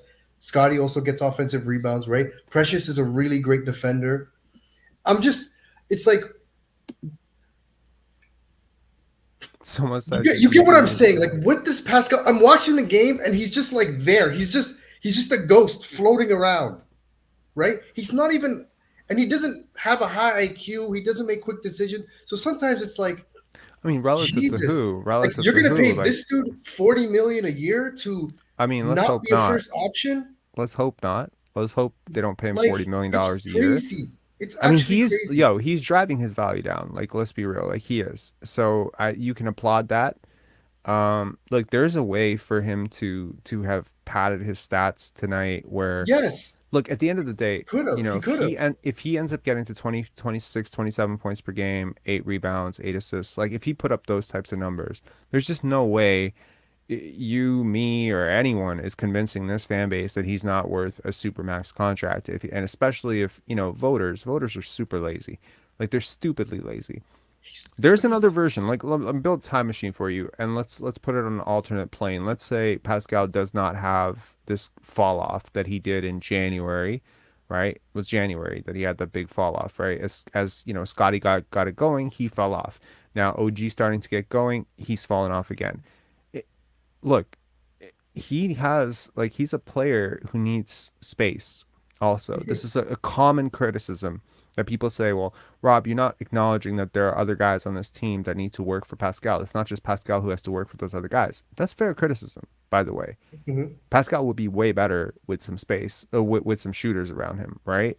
So, but firmly, I believe that he is a secondary option going forward, right? So if Scotty ascends to a Kawhi Leonard type, right, which is firmly within the realm of human possibility, Yes, it right? is. Siakam's already shown that he can thrive with a Kawhi Leonard type, right? So he's just gonna have to pick up a lot of those old habits that he had, like moving without the basketball and stuff, all that Thank you. stuff, right? He's gonna have to pick all that stuff back up, Because and that, all those things are gone right now. They're just gone. right? But I mean, like, there's no way that what he was doing in 2017, sorry, 2019, is harder than what he's doing right now. But his energy level, you think he can get back that energy, that Look, I'm a hustle big guy? I'm a big believer in miles. I'm a big believer in NBA miles. I really do believe that there are certain guys who just run themselves into the ground and they're 25, but their body is like 32. I firmly believe that. So for me, his NBA miles are very low. Like, very low. Number one, late start in basketball. Number two, super, low usage guy early on in his career. It's not like look at what Lonzo Ball's going through, right? I mean, you see those clips of Lonzo Ball and LeVar Ball pushing Lonzo. You see these guys that they started so early with basketball, especially those one sport athletes, 1-2 sport athletes, like, who just really got overdriven at a very early age, and how consistently their bodies break down is crazy. Pascal, athletically, he could age better than most, right? So he might still be at an athletic, good place at 31, better than where most people are at 30 or 29. And I don't know, like, I don't think that it's out of the realm of possibility for him to reacquire. Wasn't it concerning to you that the game today? I obviously know he's struggling, but the only person he could score on was Jamal Murray. Yeah, it was Jamal Murray and Christian Braun. Like, those are the Is that guys not that he. concerning to you? Yo, it's been concerning all year. Like, all those lowlights when I was creating those, and Like, he can't score on anybody his size. Like, anybody his size, he can't score on them. And it's crazy. Like, it's a struggle, can. Rob. It's a struggle. It's a struggle. It's a He struggle. struggles. Now, I'm all for. Let's take the best matchup. Who was he scoring on against when he dropped 52 against New York? Let's be fair, right? Yeah, I mean, I he get it. scored on Julius Randle and Mitchell Robinson. Like, those guys are his size, right? I I get mean, it. I'm not arguing That's that. 150-point game. That's 150-point game. Sure, but I mean, like, he's put up 30 35, whatever. Yeah, Look, I if agree. we can get hype about Scotty scoring 32 last game, we got to acknowledge that Pascal scored 32 multiple times this year. And look, I'm not. There's got to be some sort of And I'm balance here. talking Like, recent. I'm talking recency. I'm talking recent, by the way. look, I'm talking about the last I'm trying couple to weeks. like look. Because if he's going to be a number 2, he's going to have to score on like the second best defender on the team. Here's the thing. Like when we started this season, this is just let me address this sort of like, and I think you're the perfect person to address this with, right? When we started this season, what was my big beef? Him gunning for top 5, this fan base swearing he's top 10, super max, all NBA. This was my big beef. That door has closed. It's over. Yes. I talked to the biggest Pascal Siakam fan in my life yesterday as we aired out our grievances and differences. And he said, Rob, you're right. He's not a first option. Success. We're done. This is That guy over. believed it Okay. to start the year. So let's put it this way. They were at plus 20, right? Let's just say in terms of, let's say we're all aiming to be at 0, which is even keel, right? I'm going to say they were at plus 20. So in order to bring shit down to 0, I went to negative 20, right? I'm making low lights about this guy like he's a scrub. Yeah. And people are hating on me like hard. They're acting like they're, and I have to keep reminding people like, no, I don't think he's a scrub, but he's not what you think he is. But because they're going so fucking high, I have to go so fucking low in order to balance it out, to the point where now we as a collective fan base, where Alvin Williams himself is sitting here admitting, okay, the Raptors don't have a superstar. Yo, mission accomplished. I don't need to do this anymore. I don't need to be like negative 20 anymore, because nobody is plus 20 anymore. Maybe people are plus 5 now. Okay, so let's try to oscillate between 0 and negative 5 now. Like, we're never going to get perfect harmony as a fan base, but yo, if the Boston fan base right now was talking about Jason Tatum like he was prime Michael Jordan, I would say they were vibing at plus 20, right? Yes. That would be crazy because he hasn't proven that yet. But if they're talking about him like he's a top 5 player, I think that's reasonable. It's reasonable. It's probably not accurate. Yeah, no, I agree with you. It's not accurate. He's one of my favorite players in the NBA. I can agree that maybe he's like right outside that, but he's knocking on the door. He could get there. He could easily get there. Yeah. He's a two-way talent. He could easily get there. That's realistic. Pascal Siakam is a top 5 player in the NBA. Him gunning for it, the fans swearing by it, hearing the fucking media talking about him being an MVP. Yo, let me tell you, the long-term vision of this. People have to die for that to happen. The reason that I swear, people who want to act like I'm some negative YouTuber, go check the summer content. I'm not some negative person. I just think that you guys went completely crazy about this one guy for like 3-4 months, and you were swearing that he was an MVP. And it's not just everyone here. Obviously, this chat is a little bit more functional and a little bit more rational. But when I'm listening to the television broadcast every single day, and they're saying MVP candidate, and then he gets injured, and all I'm hearing is, oh, they're missing their MVP candidate. I'm like, yo, Scotty's about to get shafted. Like, that's what I'm thinking, because there's no way that you're gonna push the development of this 21-year-old kid over a legit MVP candidate. So I'm like seeing the writing on the wall, and I'm like, no, I need to squash this before it gets out of hand, because I watched this happen with Vince. I watched this happen with Chris Bosh. MVP. I watched it happen. And I'm like, never again. I'm not watching this shit again. Don't gaslight yourselves. Let other people gaslight them. Don't gaslight yourselves. Don't swear that some guy. So now we are at a reasonable place as a fan base. Yes, I went pretty over the top. I probably got a little bit toxic. And if you want to accuse me of that, fine. You want to unsubscribe? Fine. Fuck off. You'll be back. Like, I mean, a lot of these people, when things get optimistic, they'll probably be like, okay, bygones be bygones, whatever. People who are just like, okay, so now this is like sort of my message to anyone who's still harping on it. Like, do you remember that? You remember the Dark Knight Rises, the third one with Bane? Yes. Yeah. Do you remember the thing they said about Commissioner Gordon?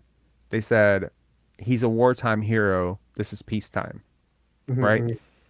We have won. People may not realize it right now, but we have won.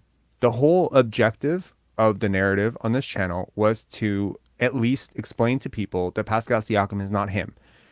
Now, can we move forward now and say, now what? Okay, he's not him. Now what? Is Fred him? Probably no, he's not. No. Is Scotty him? Not yet. So is OG him? No. So we are in a frustrated place as a fan base, and we're all looking around saying, okay, like we're all just sitting around like with our bleep in our hands, just saying, okay, now what? Like what am I supposed to cheer for? What am I supposed to hope for? But at least we have established, even for his most ardent fucking supporters. Yo, I talk to a lot of Pascal Siakam fans because I like listening to the opposition. I don't hear anybody saying he's the best player in the league. I don't hear anyone saying he's the number one option. Yo, that firmly puts him outside top 10 contention for me. They're not even saying he's carrying the team anymore. That's even done. No one's even saying Congratulations. Congratulations. Oh, Yoni, you about to get banned. Boucher is him. That's funny.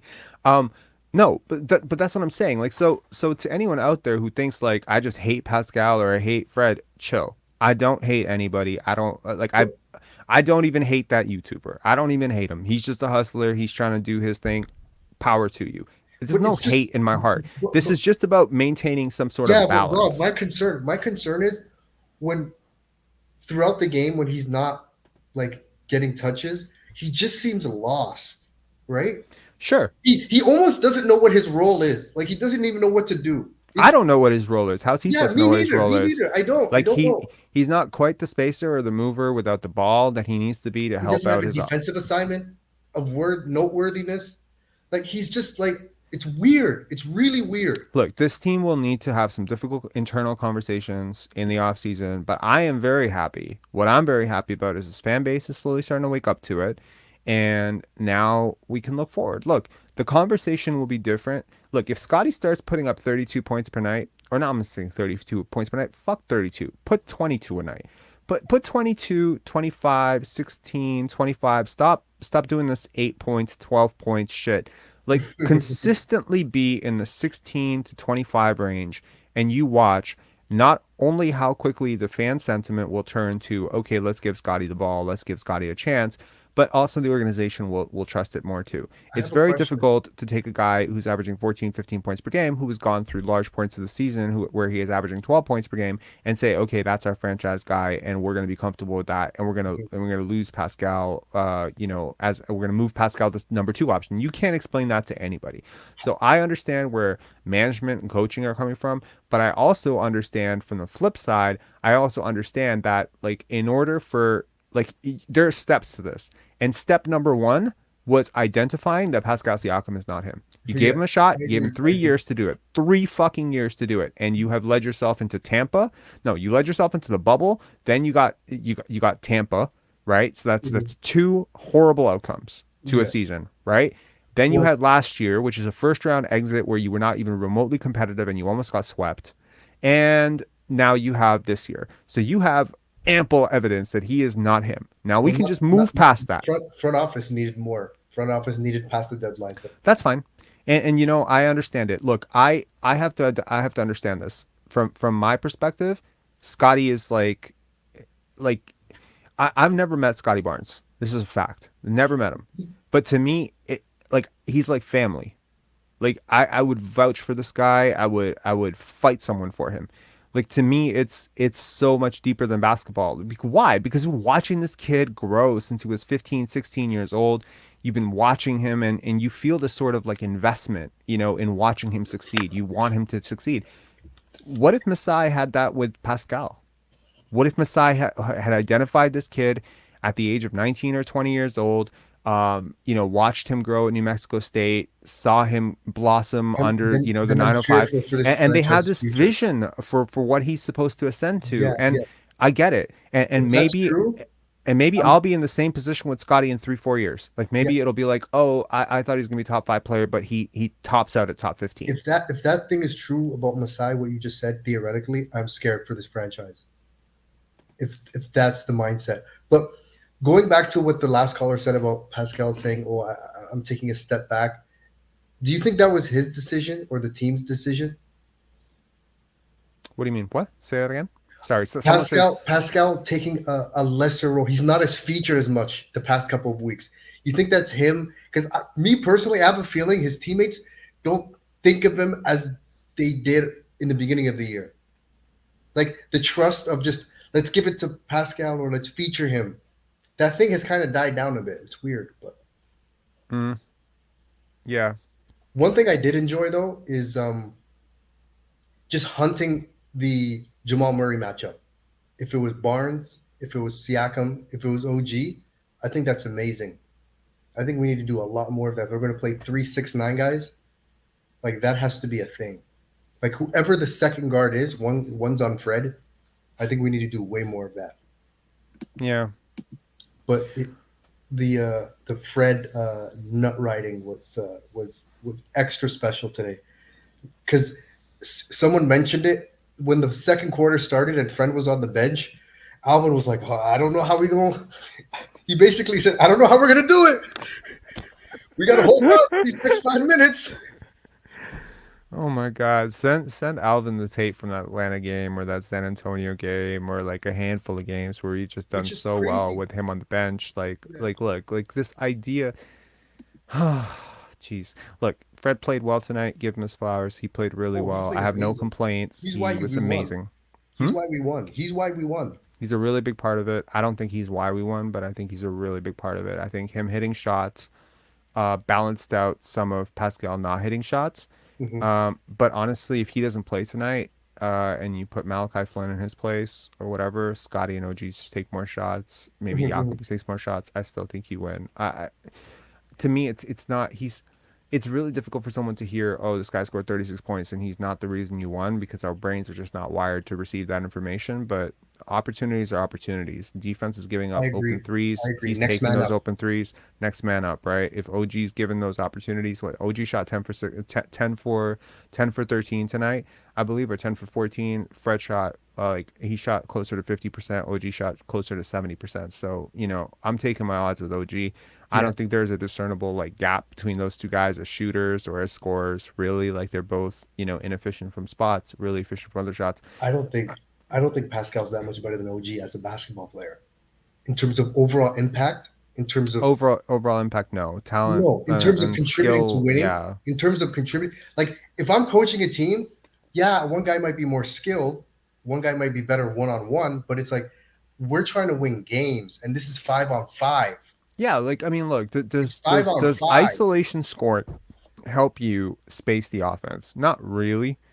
Not really. I mean, if that's not really your role, right? Like you look at a guy like Carmelo Anthony. Carmelo Anthony is a more talented scorer today than Siakam, Oh yes, Barnes, yes. OG, but he's not there as a defender right now. He's not there as a shooter right now. He's not there as a playmaker, passer, whatever.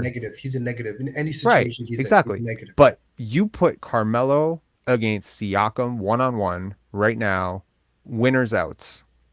I take Melo. Exactly. That's my point. One-on-one is different.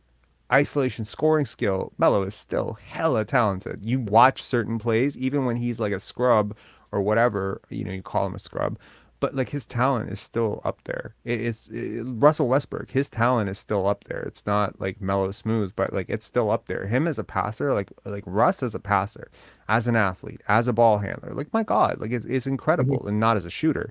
So at some point, it's difficult to scale up first option skill sets to a fifth option, right? Like Jakob has elite fifth option skill sets. Apart from the shooting, like he's a good passer, he's a good defender, he's a good rebounder. He moves with the basketball. I just feel like every player needs to be able to be a role player in moments, maybe even a quarter. Like even some players just don't make great role players. Like I mean, and that's just. I think Siakam's one of them. I think Siakam's one of them. I agree. And he used to be a role player. That's the crazy part. He used to be a great role player. That's true. That is somewhat ironic. Anyway, Coach Mo, I really appreciate you coming on. I hope look, I'm just saying, like I understand where you're coming from on Fred and Pascal, whatever. I understand your frustration. I hear it. Trust me, you're preaching to the choir with me. I just feel like where we started this season was this guy's an all-star, this guy's an MVP candidate. I hear you. And where we are today, yeah, like we may have lost the fight on certain nights, but my friend, we have definitely won the war. We have definitely won the war. Okay, Big picture, big picture perspective, we have won the war. The trade Okay? deadline was a fight, I'm assuming. The trade deadline was a fight. Yeah, we lost that fight. we lost that fight. We've lost many fights throughout the year, but in terms of the war for public opinion, like people need to really open their eyes. Where you started, like, you know what I mean? It's like if this was a negotiation, it would be like this.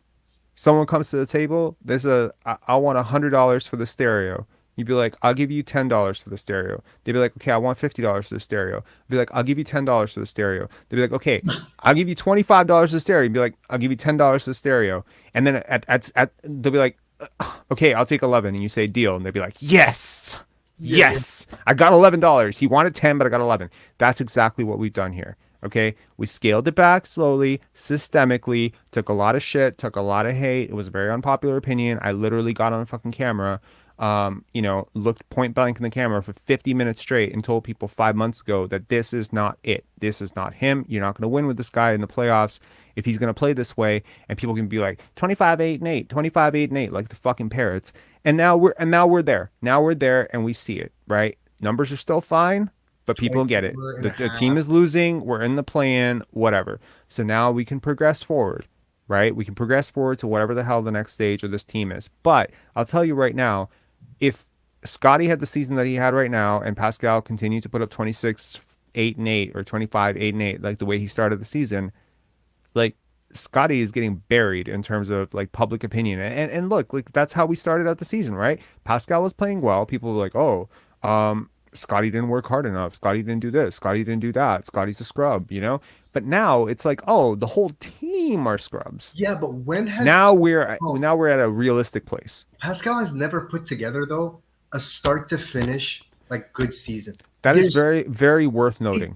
It's always roller coaster. That's why when people are like, oh, Scotty's not consistent, don't give him the keys. And I'm not saying Scotty's ready to get the keys. I don't want to give him the keys yet. I don't think that. But what I'm saying is neither is Pascal. He's not the model of consistency either. Yeah, no, I agree with you. And he's had high moments and he's had low moments. I'm not trying to get too high or too low. I wasn't too high on him when people were calling him MVP, and I'm not getting too low on him because now he's playing like a scrub for 6 games. Like we're not that far removed from him averaging 30 points per game for like 6 games. But he always does that. Last year he started off bad and ended really strong. This year he started off really strong and is tailing off. If we were, let me put it this way, losing exacerbates everything. Losing amplifies everything, magnifies everything, right? It's like there are a lot of people out there with shitty marriages, right? It doesn't really get dissected until you get a divorce or someone cheats on you, right? There are a lot of people who just live through some pretty average-ish marriages, right? But it's when you take the rectal examination of that marriage and how it fell apart and everything is usually when it ends or someone cheats. It's kind of like that with teams, right? All teams are flawed. Like, you're not looking at Julius Randle's isolation scoring, 3-point shooting, whatever. You're not looking at Jalen Brunson's defense right now because the Knicks are doing well. The Knicks are doing well, so you're not talking about Jalen Brunson's defense. You're only talking about good box plus minus, good shots at the rim, etc. You're not talking about how RJ Barrett hasn't lived up to the potential. You're not talking about how Emmanuel Quickley is probably not as good as some people think he is. You're not talking about, Isaiah Hartenstein probably not being like the signing that people thought he was going to be. There's all sorts of shit that gets exacerbated when you lose, because when you lose, people need an explanation as to why you're losing. Initially, earlier on in the season, that law, it was all, okay, bench, young guys, Scotty. Mm-hmm. That's every excuse was those guys. Fred and Pascal are perfect. These guys are to blame. Get Fred and Pascal help. That narrative drove me insane. The reason I listened to the Blake Murphy, talk, like that 35 minutes that I did with Blake 2 months ago, is because I wanted to understand if the things that I was harping on are still issues that I have. And nothing that I said in that interview hasn't been addressed by the Toronto media. So kudos to whoever the fuck fixed it. Yeah. But I'm not hearing anything about, Scotty had a month from hell in February. Terrible month. Shot 39%, shot like 34% from it's just like his terrible November, December, whatever he was doing. I agree. And I think the double standards that you've been calling out and other people have been calling out with not covering each player fairly, I think it would have been so blatantly biased if they jumped on him and did not say nothing about Pascal's January. That would have been too much. Exactly. And so look, like I've been listening to this shit for a few years. I started Pensari basketball because I wanted to correct it. And yeah, it hasn't always been popular and it's not always fun, but I mean, I think again, like I'm not trying to pat myself on the back here or this community, but I think we have won. On some level, it feels like a victory here. It feels like, hey, You I'm have not to watch hearing what they say. They have Malachi to, Flynn and they Jeff tweet. Doughton are the reason you're losing anymore. I'm not hearing Christian Koloko is the reason you're losing anymore.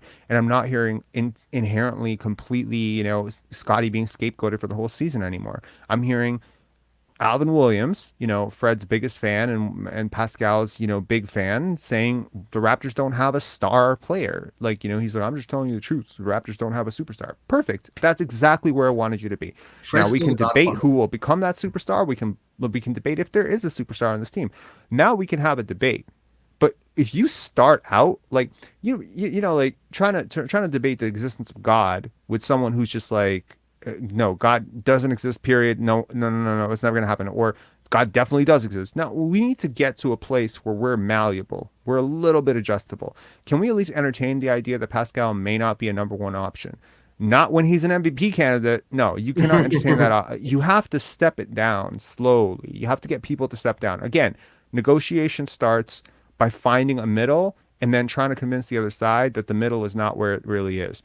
And it's really important, and so look, I wanted to provide some balance to the space. Hopefully we have done that. Yeah, so Even, I swear, even his biggest fanboys, like there are some channels, I'm not going to call them out, but swear to God, there are fans. They again, they were aiming for $100 for that stereo. Man, they're sitting so happy with their $32 right now. Like they're like, yes, $32. So that's kind of what, like, I'm trying to explain I think I've alluded to this before in previous, chats, that this is what I was trying to do all along. Like I'm not hating. I don't hate Fred and Pascal. Like I just don't. I don't fucking hate these guys. yeah, yes, Stop putting that on me. Stop DMing me. Stop, emailing me and be like, why do you hate Pascal so much? Bro, shut up about this. Like, I don't hate the guy. I think he's a really good player. Like, I really do. Like, I fucking do. Like, I think his skill set for his size is really awesome, but he's just not a first option. He's not a supermax player. That's it. That's literally my point. Not that guy. So if he's not that guy, if he's a supporting option, whatever, if he's put in that, if he's viewed the same way as, maybe not quite Jaylen Brown, but like a notch below that, if he's kind of in that territory, perfectly fine with it. DeAndre Ayton, like, not quite DeAndre Ayton. I'm not trying to like shit on the guy, but like, as long as people are not talking about him like a top 20 guy and a guy you need to sacrifice Scotty's development for, and a guy who you need to max out and he should be winning MVPs, and oh, the team can't win without him. As long as that's not the narrative, I'm cool. Anything else you want to say about Pascal? Like, it's cool. Anyway, any final thoughts here? I want to move on to Daryl yeah. here. I don't. You've talked about certain players not being able to play well at the same time. The biggest noticeable one is Siakam and OG. It's like they can never play well at the same time. It's like if Pascal plays well, it's at the expense of OG. It's weird. It shouldn't even work that way. I don't think OG, Siakam, and Barnes can ever play well at the same time. It's almost impossible. It's I'd just like to see it. Like, let's see if Yeah, it it's ever just happens. weird. Like, let's you know what? This I think would be really good homework for somebody to bring up on the next live. Go and study all the box scores and see if there is a team, a game where all three of them played really well together. I don't remember one off the top of my head. You're right. Anyway, Coach Mo, thanks a lot for calling in, man. Appreciate it. Yeah. So, yeah. Cheers. All right. I want to do the giveaway for the 4 tickets. Now, just let me make sure that I understand what I'm giving away before I give it away. And also a really big shout out to Adam Daniel Mazet, who's an actor friend of mine, and he's also a director and a fantastic supporter. He's supported, man, this guy's, you need friends like this in your life, like you got to have people like this that just relentlessly support you. He supported us when we started the Pendance Film Festival in 2017. And that was just so nice. And when he found out about Pensari basketball, like he just started like supporting everything we were doing. And I recently discovered, I want to talk about this very briefly before we get to Daryl. Recently discovered this young lady, Precious Price. She's awesome. She converted her during the pandemic. She didn't want to pay her mortgage, so she converted her backyard and she ended up like building a small house. And she, I ended up like following her on Instagram and just really trying to get some wisdom from her. And she's a young lady from Atlanta, Georgia, and she was talking about how in one of her reels, she was talking about how like, everybody needs somebody to support them, you know but if you are that person that needs that always feels like you need to be the person to support people, so it's kind of like a mixed message. On the one hand, like, everybody does need support, like we all need somebody to give us that pat on the back and say you're doing a good job, or like we're having a tough day, rough moment, and somebody just comes along and says you're doing all right, like this really means something to me, or like that's really great. On the flip side, she was talking about how, if you're that person for everybody, sometimes you also need to have boundaries. You need to be able to say, like, I know I'm always here for you, but maybe this time, like, you need to go do some therapy or something. You know what I mean? So having boundaries, but then also just having support. Sorry if that doesn't make a hell of a lot of sense. Yeah. So long story short, Adam has generously offered 4 tickets against the Lakeland Magic. The game is on March 18th, Saturday, March 18th at 2 p.m. So in order to give this away, and I do believe, if I'm not mistaken, I believe these are courtside tickets because Adams, and so, the Raptors. Oh, okay. Okay. So in order to do this, I'm going to have to do some trivia. Okay. So how are we going to do this? All right. I'm no Googling, no cheating. Um, I'm gonna give you a bunch of questions, and anyone who answers it within, I'm gonna say, the first 20 seconds, please don't Google it. Try to be fair to people who don't have fast Google fingers. All right. Please, nobody answer this question unless you are in Toronto and then you are actually free on March 18th at 2 p.m. and want to go to a G League game and have 3 people that you want to bring with you. And if you don't have 3 people, just if you do win, then just say 2 and we can open up the other 2 for somebody else. Yeah. Okay. So the question that I'm going to ask you is, what is former Raptor Nathan Jawai's alma mater? 3. Okay. Go for it. Don't Google. I know some of you are Googling. Don't Google it. If you know it, boom. Okay. That one's over. We're gonna ask a new question. Don't worry. These will get I'll try to make them easier.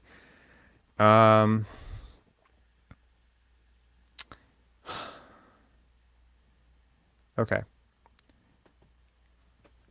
Hassan Adams was a former Toronto Raptor.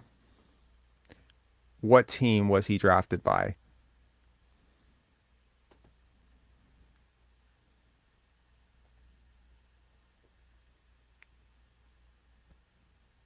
3.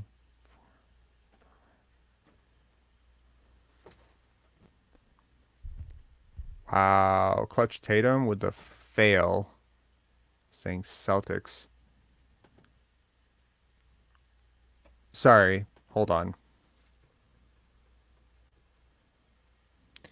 Clutch Tatum, you're not in Toronto, bro.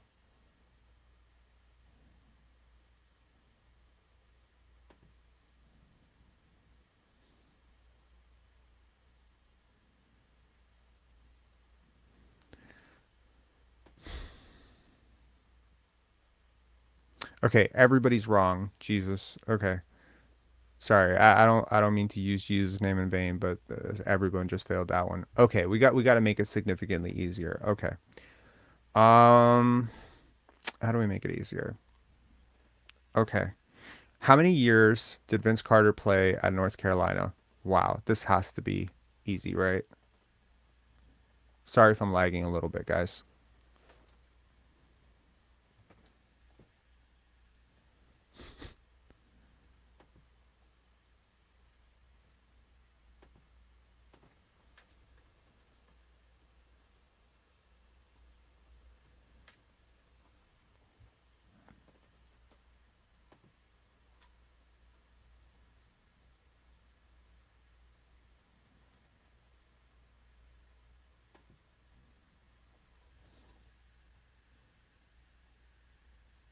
Yo, like what is going on with people? Like I almost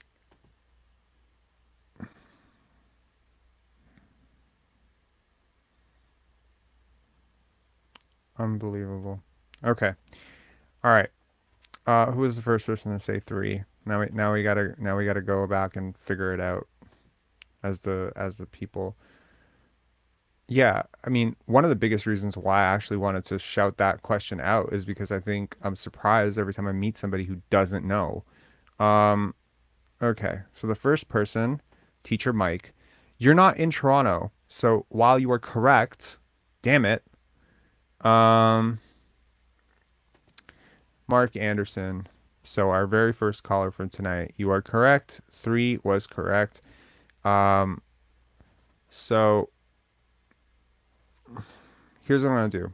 Just because I'm very disappointed overall, I'm gonna see if Mark and Scott Plays 2K can split it 2-2. So 2 tickets apiece to the Lakeland Magic, and maybe you guys can even meet up and maybe be friends.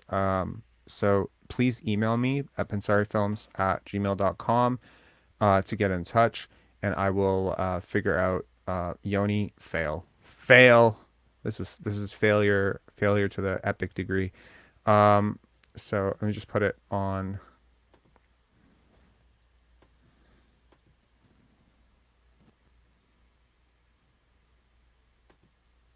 What happened here? Please.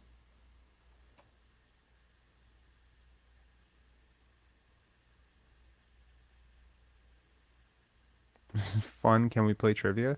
Yo, we can totally play trivia. I mean, okay. What high school did Tracy McGrady go to?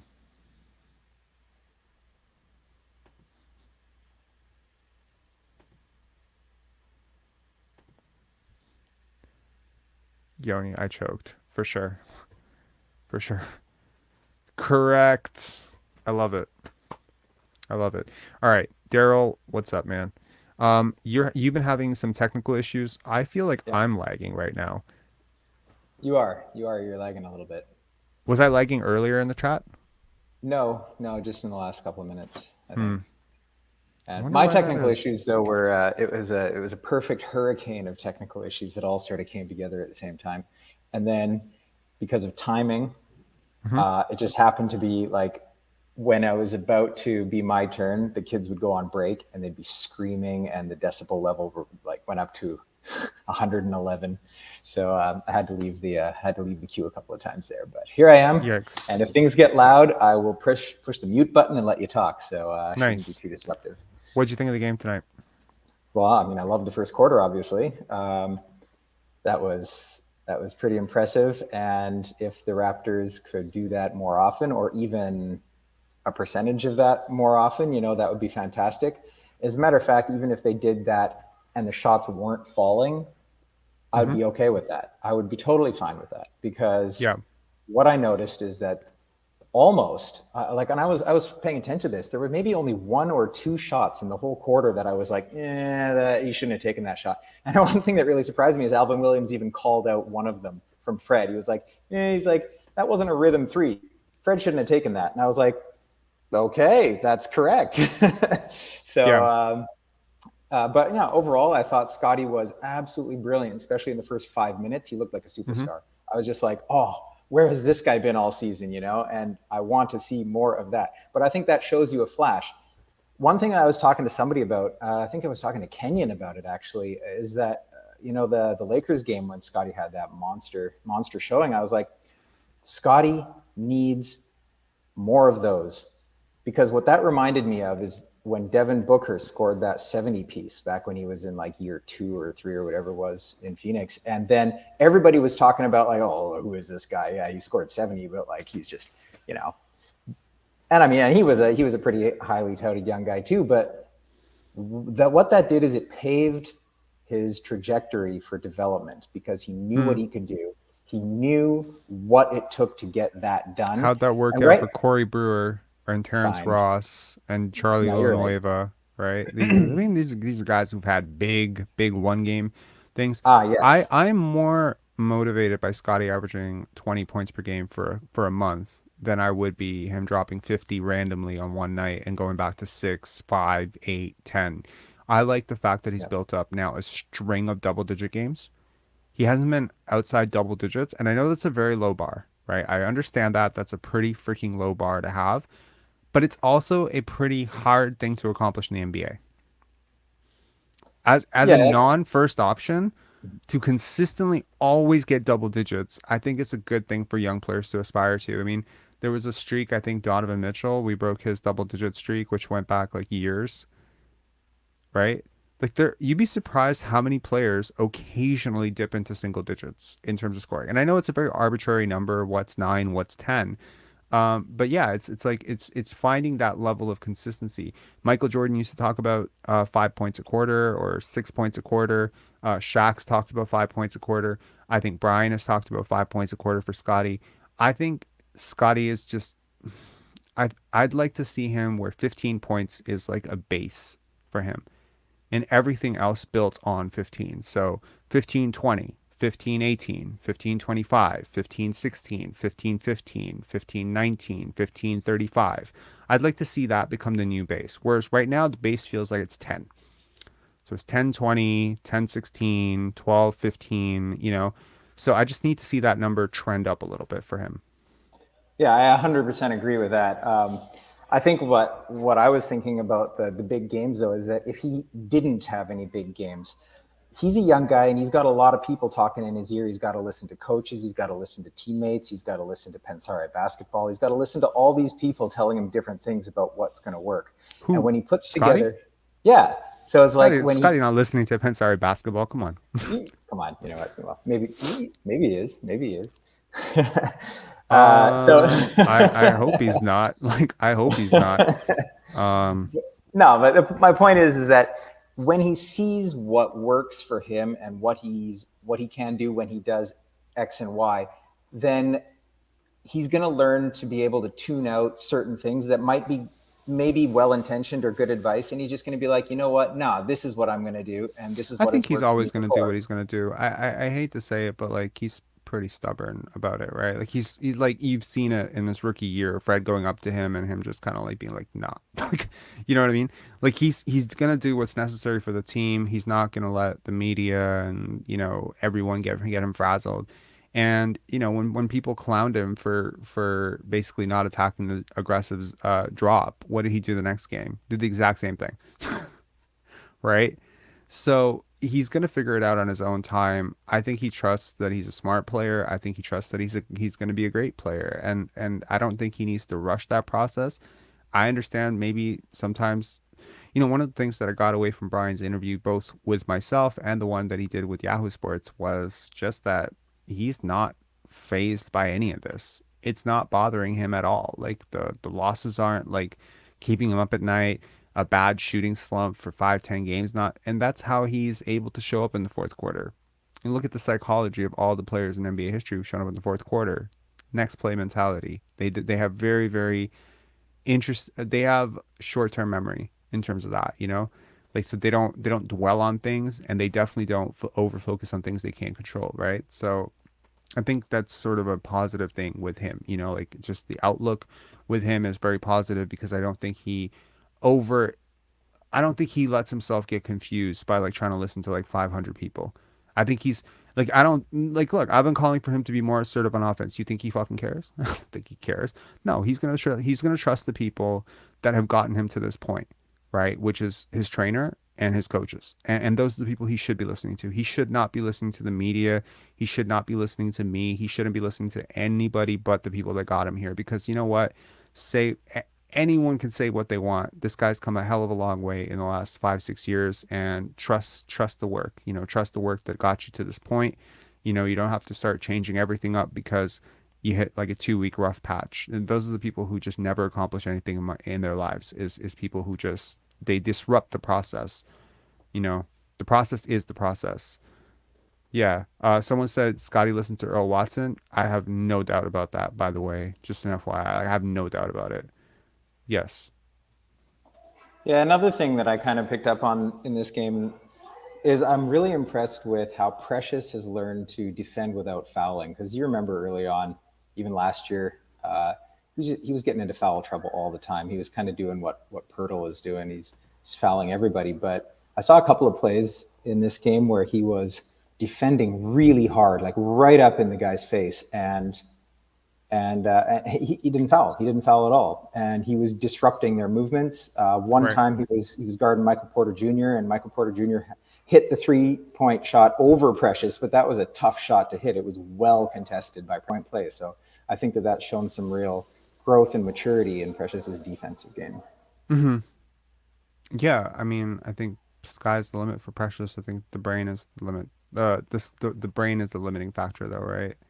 Sometimes, sometimes it's difficult for me to watch the good parts and the bad parts because it's like two different players, right? I think Precious also, like Scotty, has to hit a baseline of 15 points per game. I think I would like to see Precious hit a baseline of solid defense and rebounding every single game. Like Chris Boucher, you can set your clock by the fact that he's going to crash the offensive glass every single game. Shot falls, doesn't fall, layups fall, don't fall. He's crashing the glass. That level of predictability is very good for a role player, right? So that's what I would like to see from Precious. I want elite defense because sometimes it does look elite, and then sometimes it looks lost and very foul prone, right? So, yeah. Just curious, something you said a couple of callers ago. You said that at first you were kind of against the Will Barton signing, but you actually see that he's helped. I haven't seen him helping. What did you mean? I want to learn. I'm serious. I'm genuine with this question. In terms of, okay, like I'm not loving this idea of him being a point guard, obviously, but in terms of just look, in an ideal world, I probably play Jeff Doughton as the backup point guard, but I understand it's not an ideal world because they, for whatever reason, decided to keep him on a 2-day contract.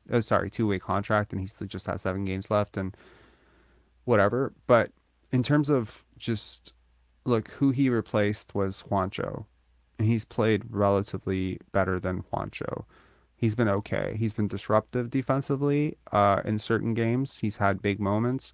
He's spaced the floor. I can see that defenses actually respect him when he moves on the perimeter. You can see defenses actually trail him a little bit. That's important. In terms of spacing, it's very important.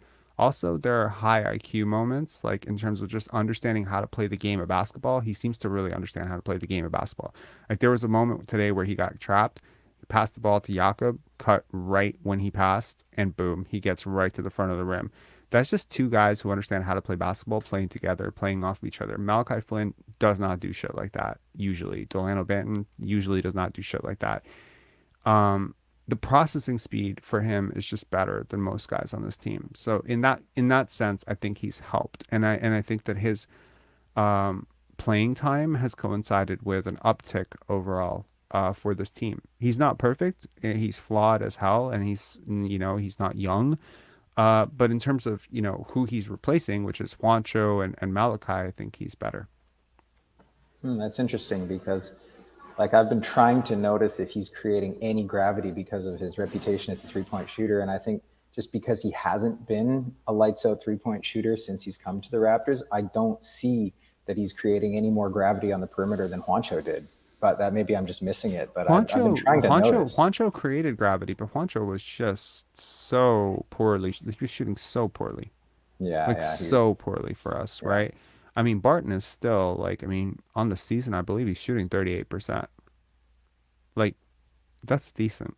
That's a decent clip, right? Yeah. So, especially on a team where, some of your top 3-point attempts guys are at 33, 34%. Yeah, 38% is a welcome sighting. And I don't understand why a team, if they're not guarding him from 3, wouldn't be guarding him from 3. He's absolutely worth guarding at the 3-point line. He's career 37% 3-point shooter. He's been known as a shooter his whole career. Not Steph Curry, not Trae Young, fine. Not a logo 3-point shooter guy. Okay, fine. He's not Deadeye, but you got him on a minimum contract. You didn't have to pay a max contract to get him. So I think it's just pretty efficient. If there's one sort of take that I could retract over the last 3 months, it would probably be like going in on that trade, like on that signing. I still stick by my Jakob, D grade, whatever, because I just think like I don't really understand moving off of 3 picks for it. But yeah, I think and yeah, obviously, like, not to rehash it, but like I think it just made us better, and I didn't want us to be better.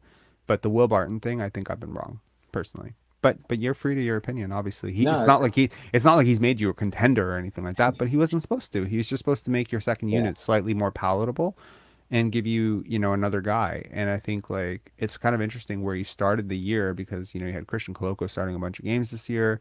You had Delano Banton, Malachi Flynn, with the push for Jeff Doughton and whatever, and those guys are just not getting minutes now, and it's firmly moved over to Jakob and Will Barton, and say what you will, I think those guys are, they're better. Well, Jakob's definitely been.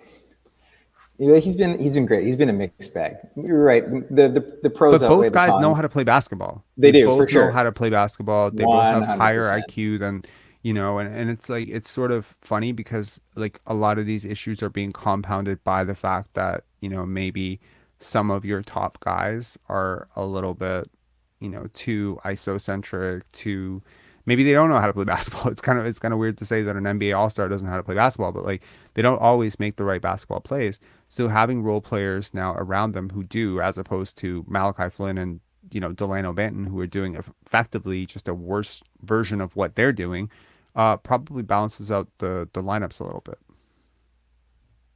No, those are good points, and I'll pay more attention next time to Will Barton and his few minutes that he plays.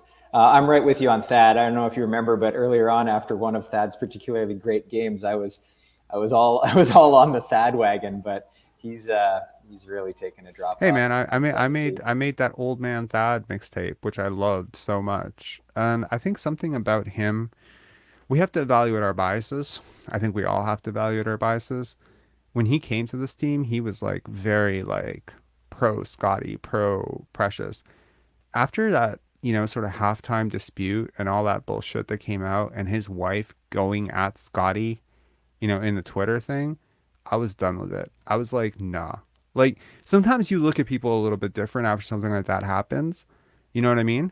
And I'm not even saying she didn't have a right to say, what she wanted to say, like whatever, but it's just like, bro, like if you're adding drama to the team like this, and I think part of just what made that entire situation so annoying and toxic for me is just how many people came and just automatically sided with him over it.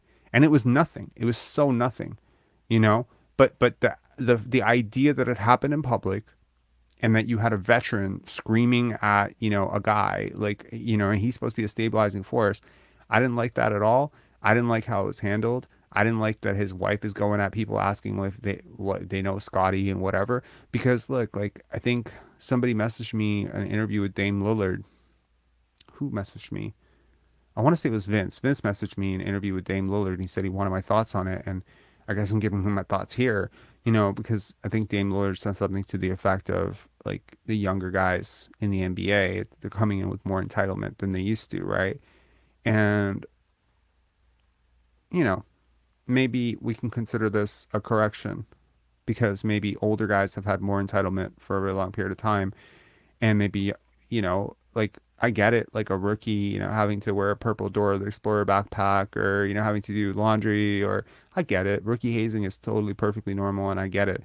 But asking third, fourth year players to wait their turn as ninth year veterans, like, pound the rock, and that to me is like, that era is done.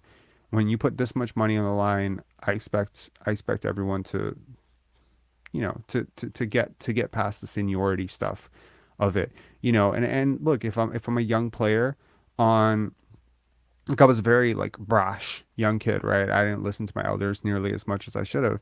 So I'm probably like, if I'm Tyler Hero, like, I get that Udonis Haslem has been around.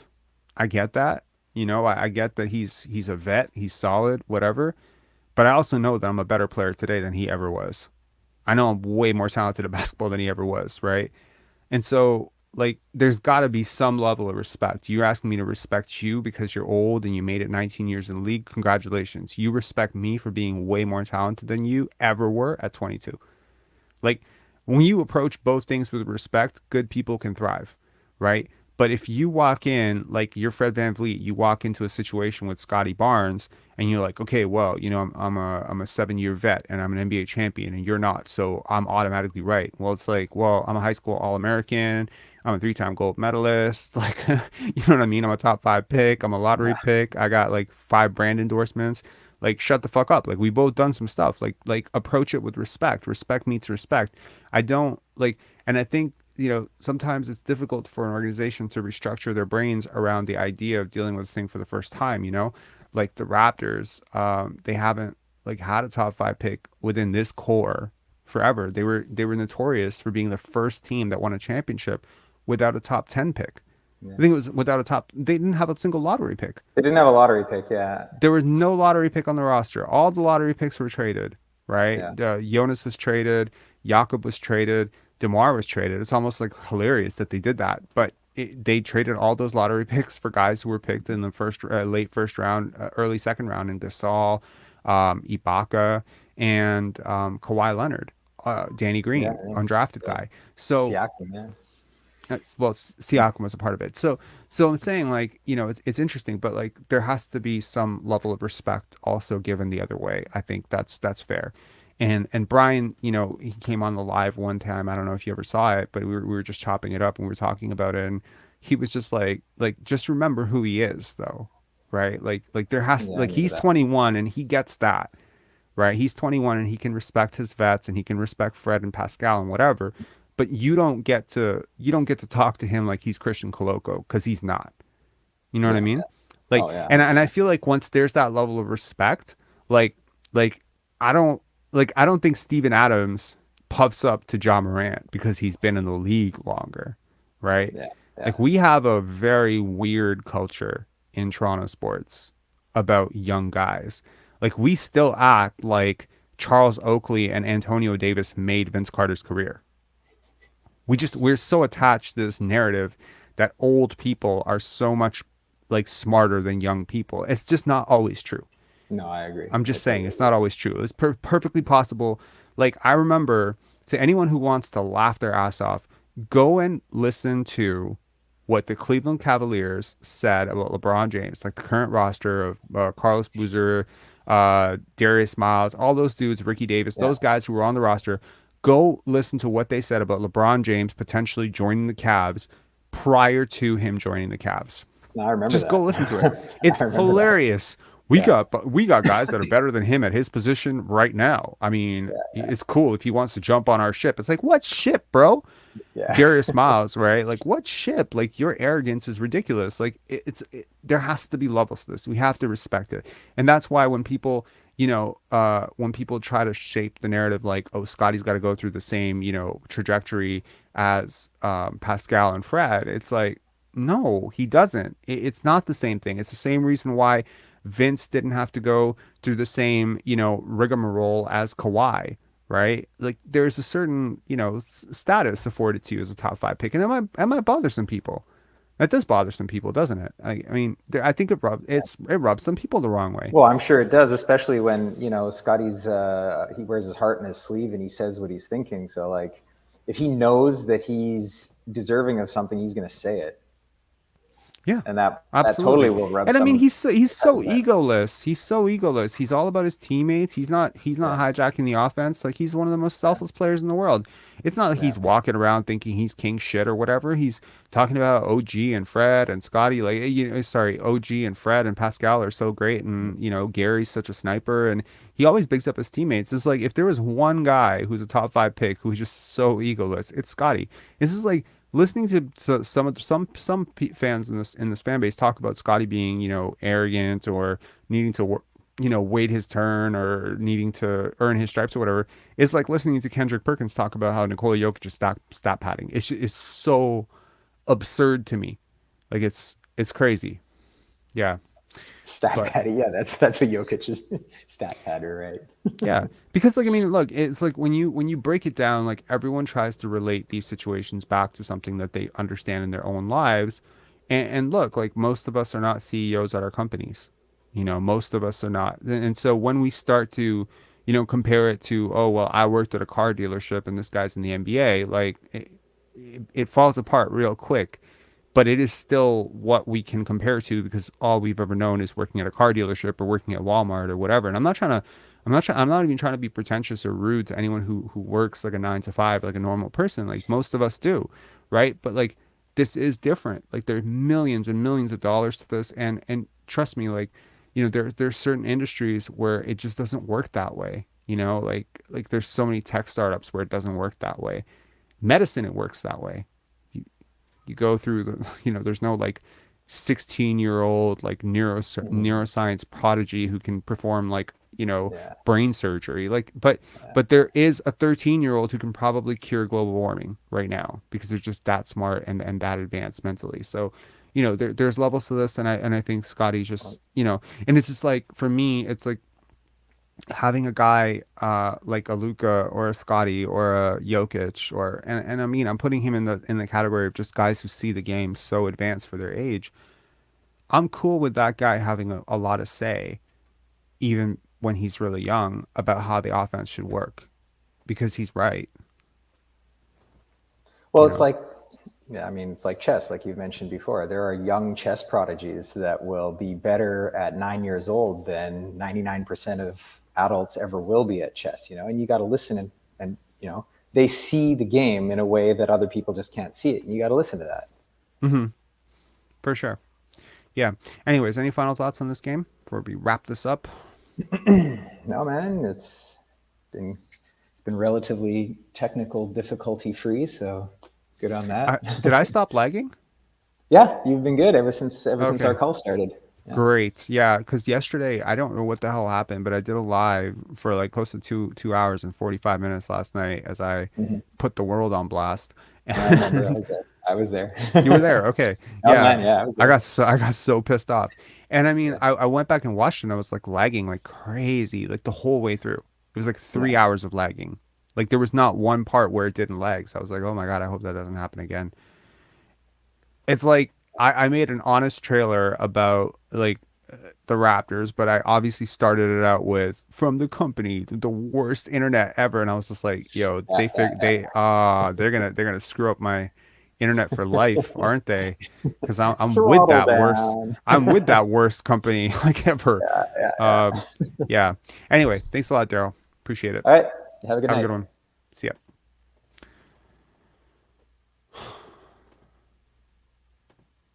I definitely did lag for about 4 or 5 minutes, but hopefully it was just that. It was right around when we were doing the ticket giveaway. I definitely know that I lagged because I was seeing myself lag literally. But yeah. All right. So I think that's it for this live. Thank you so much to everyone who chimed in. And if you haven't hit subscribe, definitely do hit subscribe. And yeah, I mean, nights like this are great. To be honest, like nights like this are awesome. As a fan, you get to watch, you get to see a preview of what could be possible if things work out for this team. You get a glimmer of hope at maybe what might be possible in a one-game situation with the play-in, and you hope to see it, right? Because again, as I said, like I'm looking at this draft and I like a lot of guys in that 7, 8, 9, 10, 11, 12, 13, 14, 15 range. Like that entire range is full of guys that I think could help. So yeah, like, a 7-game series against Boston could be great. It's not going to be something that I'm going to be expecting a win out of, but maybe there's something that we can see. Maybe there's a 30-point per game series out of Scotty. Maybe there's another gear. Like we're talking about Pascal like he's a playoff choker right now because we've never really seen him show up as a first option in the playoffs. What if Pascal could give you a 30-point per game, playoff series? I mean, I'm not saying it's probable, but maybe it's possible, like in a particular matchup. What does that do for his trade value? I firmly believe that there's always going to be a compromise when you become a bad team, right? Like especially if your pieces are supposed to be moved in the off season, because other teams are looking at you like you're a losing team. And so suddenly they're discounting 25 points or 22 points or whatever these guys put up. So maybe, having a really good showing in the playoffs could boost certain guys' trade value. If you're really looking to move off of Pascal or Fred or, potentially OG or someone like that, or Precious or, who knows? I don't know. I'm sort of lost too, to be honest. Like, I mean, what am I rooting for at this point? What I don't want personally is for them to finish 11th or 10th, right? And be bounced in the play-in. Like, if we're doing this, go for 7th and give yourself a chance. That's kind of where I'm at. Okay. Someone's saying Tatum's a choker. I really like I really like Tatum, man. I really do. So some people keep saying that, like, he's a choker, he's not this, he's not that. I'm a Raptor fan, but I'm also a very big Jason Tatum fan, and to that I say, you better hope you don't see that guy in the first round. That's kind of where I'm at on him. Anyway, thank you everyone for supporting this channel, for supporting this chat, for sticking with us through the ups and downs as we go through, different types of content. We go through, like, I realize this channel has gone through ups and downs, waves. We have waves of support, we have waves of hate, we have, waves of content shift where we do like a ton of lives for a whole month. We don't do a lot of videos. Sometimes we do like a lot of low lights. Sometimes we don't do a low light for a month. I will say that I'm happy with where this channel's at. I'm happy with the work that we're doing. I'm not about to change it. I do want to say that I would try to be a little bit more respectful of Fred and Pascal. I don't need to go that low on those guys because, again, like, I'm thinking back right now to what my goal was, and the goal has been accomplished. Right now, he's just beating a dead horse, and it's just feeling like mean at this point, right? No one's even saying the guy's a top 5 player, top 10 player. That was my beef. The beef is squashed. It's over, right? It's just over at this point. So now we can just move on to whatever the hell the next step is for this team. I think that next step involves Scotty taking a step. He needs to be better. I didn't love the game from him tonight, but I love the start from him. I think he set the tone for all the movement. I think he was a catalyst for getting in the middle and sort of shredding apart the defense, and I think he played really well. He can play better, and he needs to play better. And Pascal definitely needs to play better, and I think he needs to find his spots, and I hope this is just an adjustment period for him where he will eventually start to find his spots. We've had games this season where he's hit 2, 3 3-pointers, where he's taken more 3-pointers. I think he needs to get to that. I understand that it's complicated for Scotty and Pascal to play with Jakob. I understand that completely. I do. But they're both going to have to try to work around it because he's not going anywhere. So, yeah. All right. Peace, guys. Take care. Have a good one.